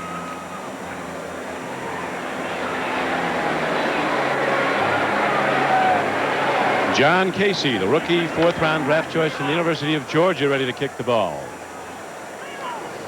If you take a chance here, you got your starting quarterback in the game. You try to score here. You try a little trick play. What? Be interesting to see. Kemp is the holder. The Broncos, though, are well trained to look for that. They're going for the kick. And Casey, strong of leg, drives it through.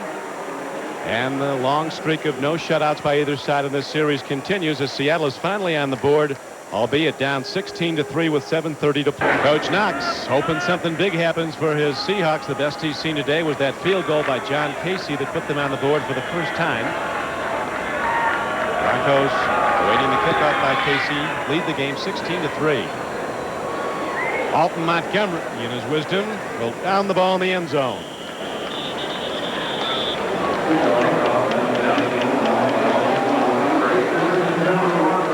An aspect that certainly deserves mention, Trump, is the line play of the Denver Broncos. Sean Farrell, left guard, he's been taking on Cortez Kennedy, who's just dominated teams this year, and we haven't called Kennedy's name much today. No, the defensive line of Seattle has had very little effect on the outcome of this football game, and I agree with you.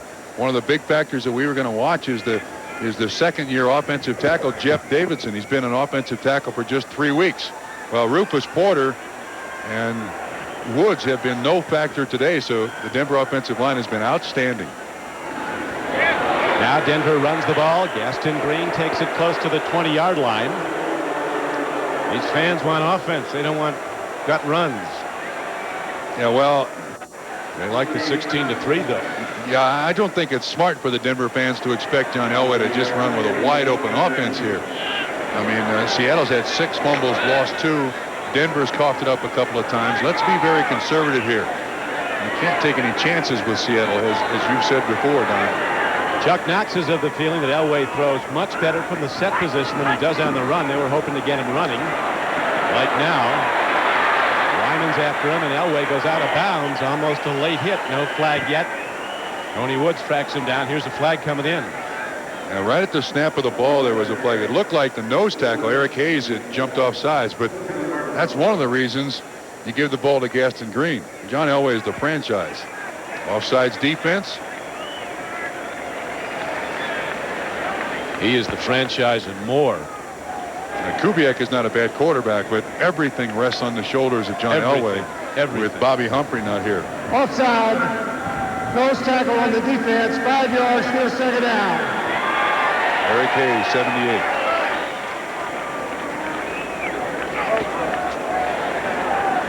Now, Seattle is going to take a lot of chances for the remainder of this game. Tom Catlin's going to have his defense in blitz situations and taking a lot of chances because they need to turn over and they need more than one to get back in this football game. Elway with 4 touchdown passes this season, 1 today, and no interceptions. A 2nd down and 5 call from the 25. Elway rolling out, releases the ball, and Harriman can't get to it. Incomplete. That brings up 3rd down and 5. Big rush from Jacob Green, number 79. He can still get it done. He can still outrun any defensive lineman in the game. Again, mentions to the sideline, I want 4 wide receivers. That means Sewell comes in. And Jacob Green can't quite catch John Elway, and Elway's able to get the ball away. Here's Catlin, Tom Catlin, the guy with the hat on, headset on, hand on his chin. Been a tough day for his defense. They played a lot today. Look at the 3rd down conversions. Neither team would have done. Coach Catlin just had his 60th birthday. Now playing the back nine. Feeling better than ever. He's been on an exercise program as Nesby Glasgow came on a blitz. Well, Denver's given Seattle a chance to get back in this game. Again, now every time Haran goes back to punt, you got to figure that Seattle's going to have 10 guys up, try to block it, get back in this game. As poorly as they've played with 6:13 to go, any kind of a defensive score or turnover here puts them right back in this football game. Dan Reeves looking at the team that will have a share of first place, it appears, at the end of the day with the LA Raiders, who are also in command of their game with the Colts. As the ball is hit downfield by Haran. Another fumble, but Chris Warren does a good job fielding the ball, and then he's taken down to the 32-yard line. Shannon Sharp with another play on special teams. 42-yard punt.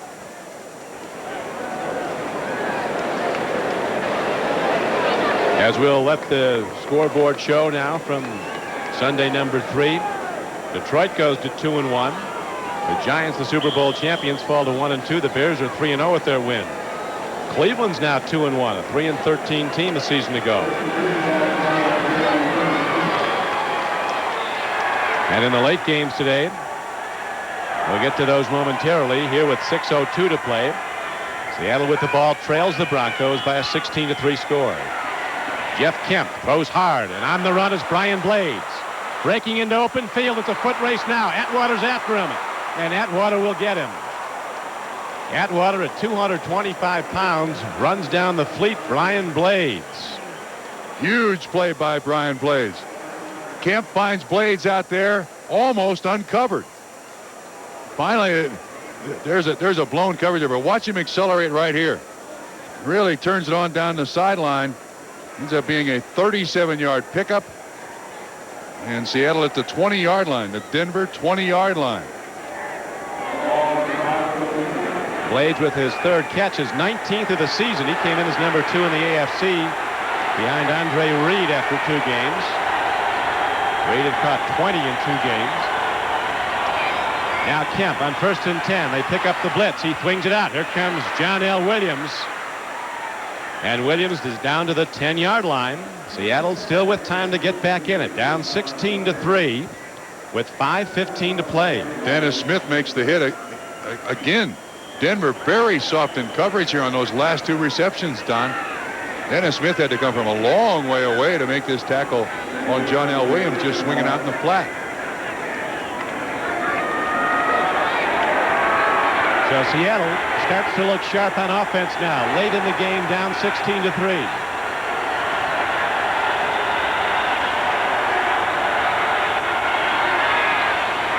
Kemp stands in, throws, and catch is made by Blades down to the 2-yard line. Wyman Henderson made the tackle, saving a touchdown for the moment. It's a slant.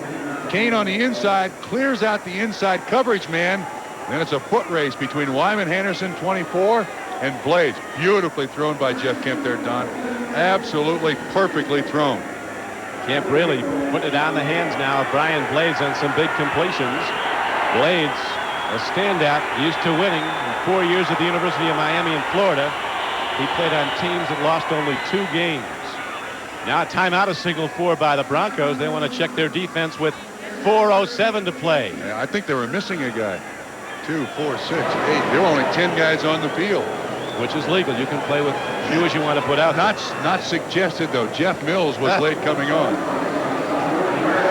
Now while we have a moment, let's swing on out to New York and Bob. Don, Buffalo's troubles continue at the Meadowlands. Shotgun formation, inside handoff to Thurman Thomas. Such an effective play usually out of that spread formation, but Thomas coughs it up. The Jets recover. It leads to a 39-yard Pat Leahy field goal, and the Jets have the lead 20-16, but still plenty of time left in the 4th, and Buffalo has the ball in Jet territory. Don? Thank you, Bob.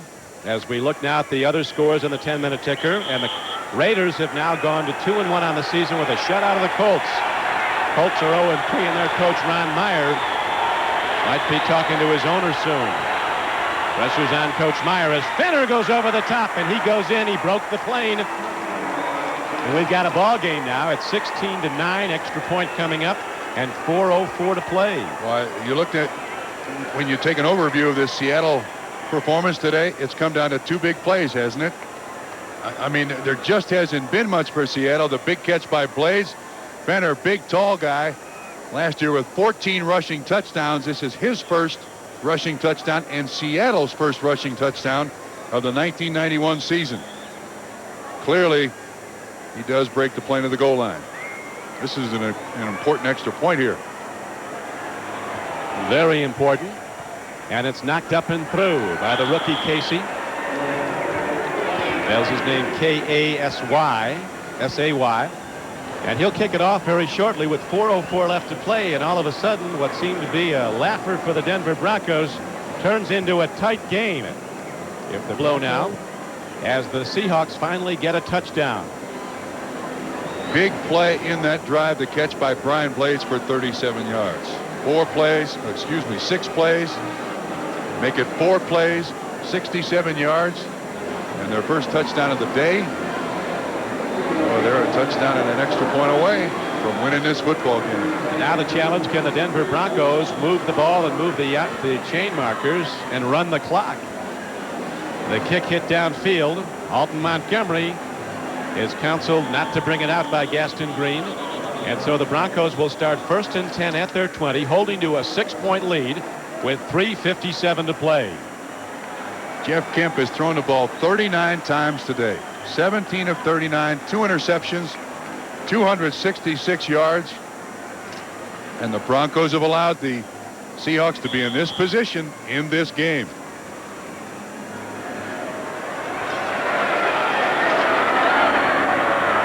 Elway checks with running back Gaston Green, his lone setback.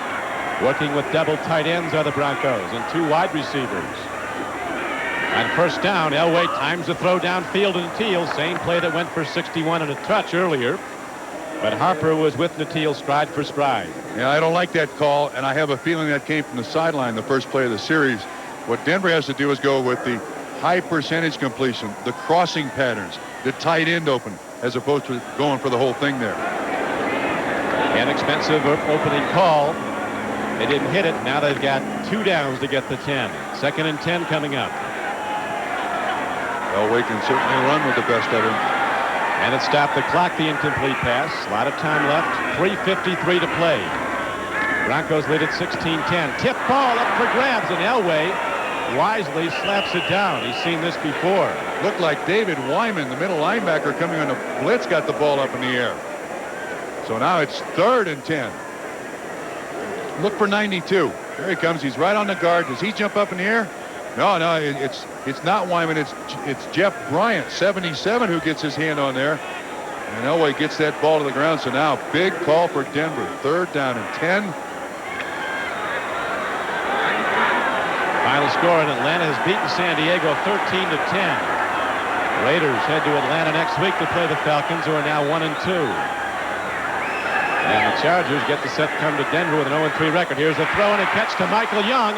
He's cut down, though, short of a 1st down by only a yard. And that'll bring up 3rd down and 1 now for the Broncos. Brian Davis made the play for Seattle. It'll be 4th and 1, Don. And 4th and 1, excuse me. Before that completion, Elway had missed his previous 7 passes. 4th and 1 indeed it is. So the Broncos tried to hit a deep play on 1st and 10 from their 20, an overthrow, and then they couldn't get there on the next 2 downs. And now the Broncos are going to give the ball back to Denver with 3:12 to play. Paul Scanzi is back deep, a wide receiver for Seattle. 10 men up. Very sure-handed Paul Scanzi. Fields the ball. Nothing ever happens when you run wide in this league. The guys coming down are too fast. The great punt returners go with the basic law. The shortest distance between 2 points, just straight ahead. Next Sunday, NBC brings you more great NFL action beginning at 12:30 Eastern with NFL Live. Some of you will see Willie Gault, Mervyn Fernandez, and the Raiders match up against the flamboyant Falcons secondary, led by Deion Sanders, when the Raiders collide with the Falcons in Atlanta. Others will see San Diego against Elway and the Broncos here at Mile High. The Chiefs host the Seahawks. Right now, Rocky Mountain Thunder starts up. 76,000 plus at Mile High Stadium, stamp of their feet. as Kemp drops on 1st and 10. And he has to eat the ball at the 30-yard line. A loss of 7 yards. Oh, somebody's hurt there, too. Edwin Bailey is still on the ground. Somebody rolled on the back of his leg. Warren Powers and Ron Holmes were the pass rushers who got to Kemp. That's the second sack of the day for Denver. Kemp had an awful lot of time there. Coverage down the field. Very, very good for Denver. He had no place to throw it and had to take a bite out of it. It looked like the tacklers rolled right over Edwin Bailey's leg on that play, Don. He's just to the left of the screen. He's blocking Holmes. Yeah, you see Kemp is the man who injures his starting left guard. The quarterback just folds Edwin Bailey's knee in. Goodness.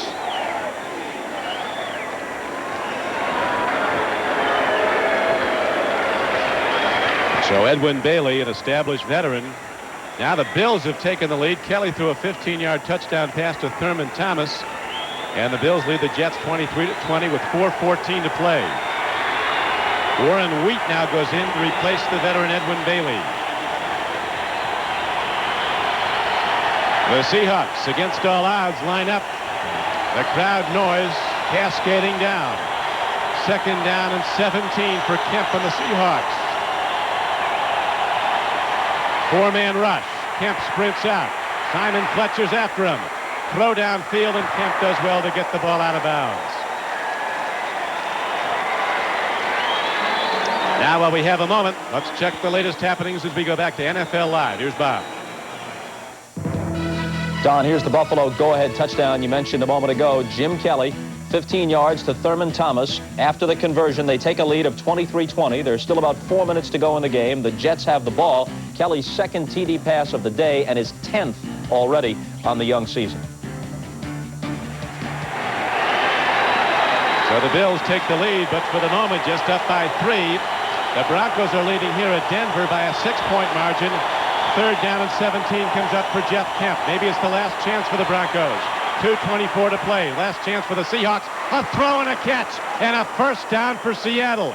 As Kemp, against the big rush, fires the fastball to Tommy Kane, who's having a career day with 6 catches. That is the inside of the zone here, which has been open in the last drive.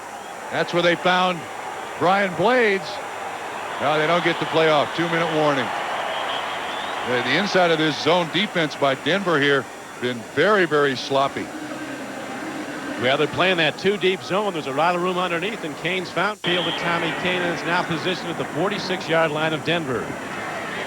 So Coach Knox knows they're still in it. And Kane, 6 catches, 122 yards on the day. Been a big man for Jeff Kemp.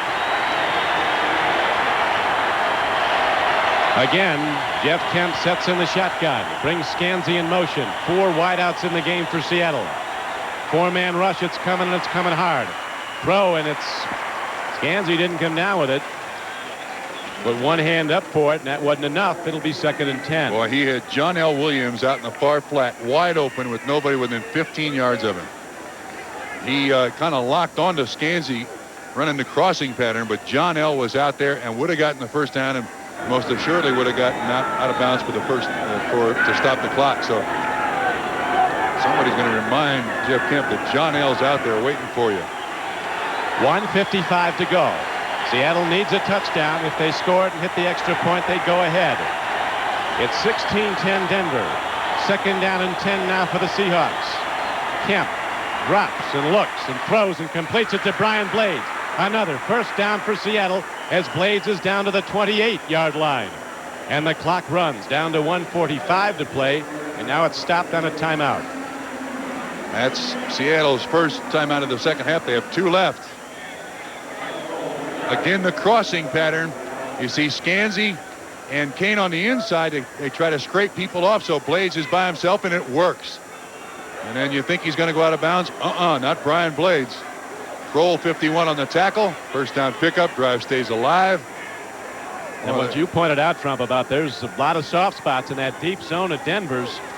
They're protecting against the 6-point throw, but they're giving up stuff that's going to get Seattle in scoring position. There's Patrick Bolin, the owner of the Denver Broncos, on the sideline. Nobody's left this stadium. They started filing out a little while ago when it was 16-3, but they've found seats, hanging around for the end. Nervous time here at Mile High Stadium.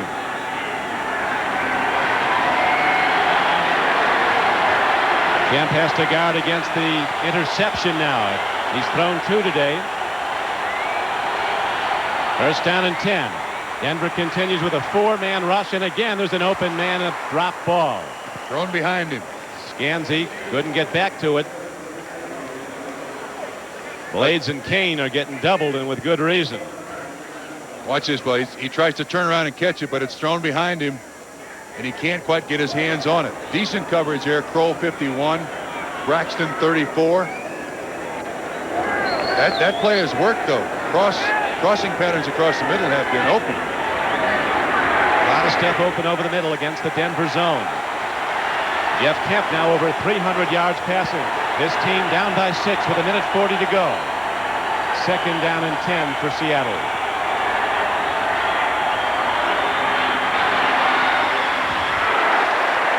Lewis Clark comes down with the ball. A gain of about 6 or 7 yards on the play. And the clock runs. I don't know that I've ever seen a 300-yard passing performance by a quarterback and no touchdowns. Third down and 4. Throw and a catch. Scansey comes up with the ball. He was downed inside the 15-yard line. It's a first down for Seattle. Now the Seahawks use their second timeout of the second half. They have 1 left. Boy, this is unbelievable. There's Dave Craig. And let's go back to New York for an update now while we have a moment to NFL Live and Bob Costas.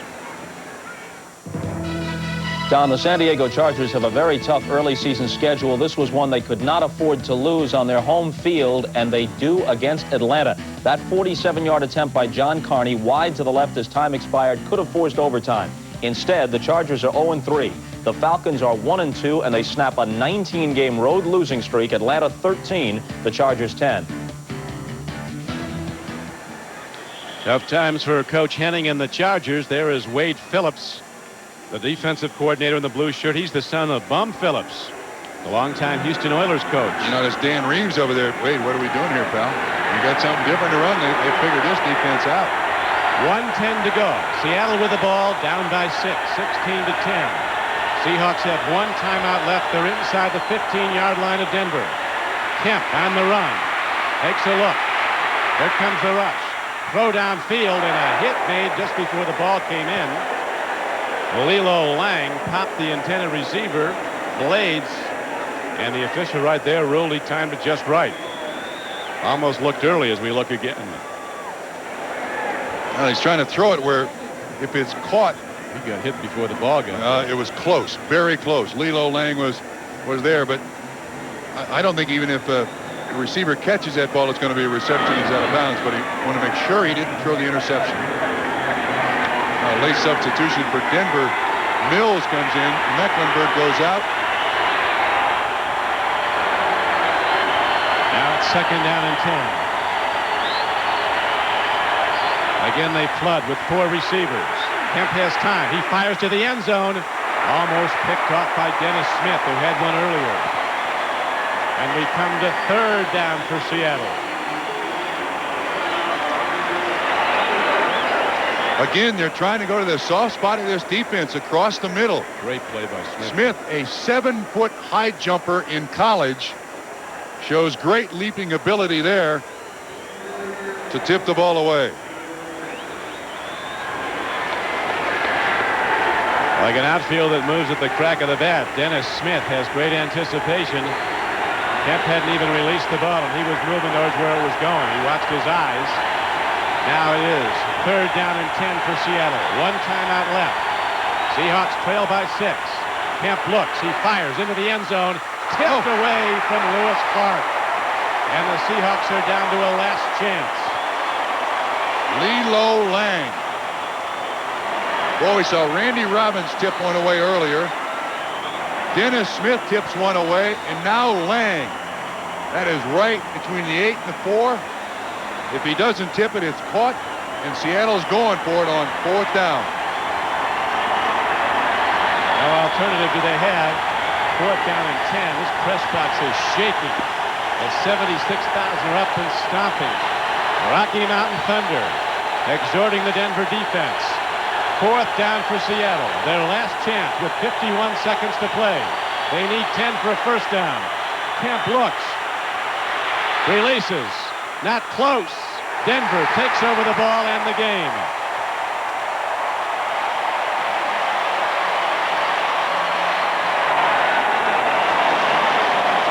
He threw that ball out of the end zone.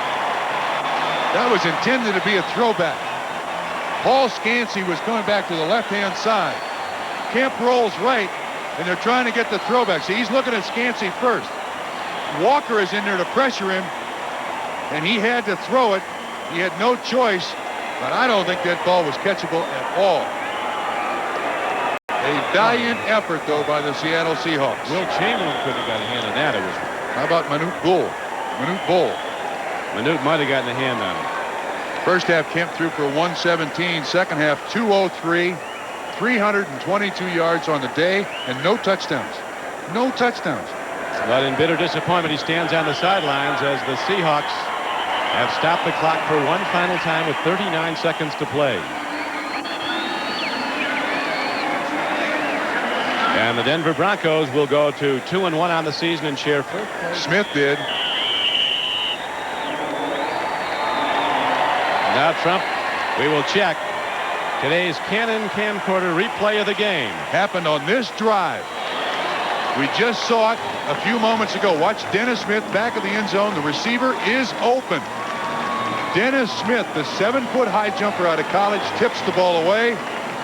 Intended for Scansey. And that was the play of the day. And our thanks for helping the booth to Mark Friedman, Brad Pearson, and Merritt Cohn as the game clock winds out on the Seattle Seahawks and Coach Chuck Knox and Dan Reeves and his Denver Broncos, 5-11 a season ago, are right back where they're used to being, sharing the lead in the AFC West. Well, for Seattle, Chuck Knox has got to wonder what he's got here. There's Dave Craig and John Elway talking out on the field. But a good win for Denver against a division opponent. A shaky start for the Broncos, but fortunately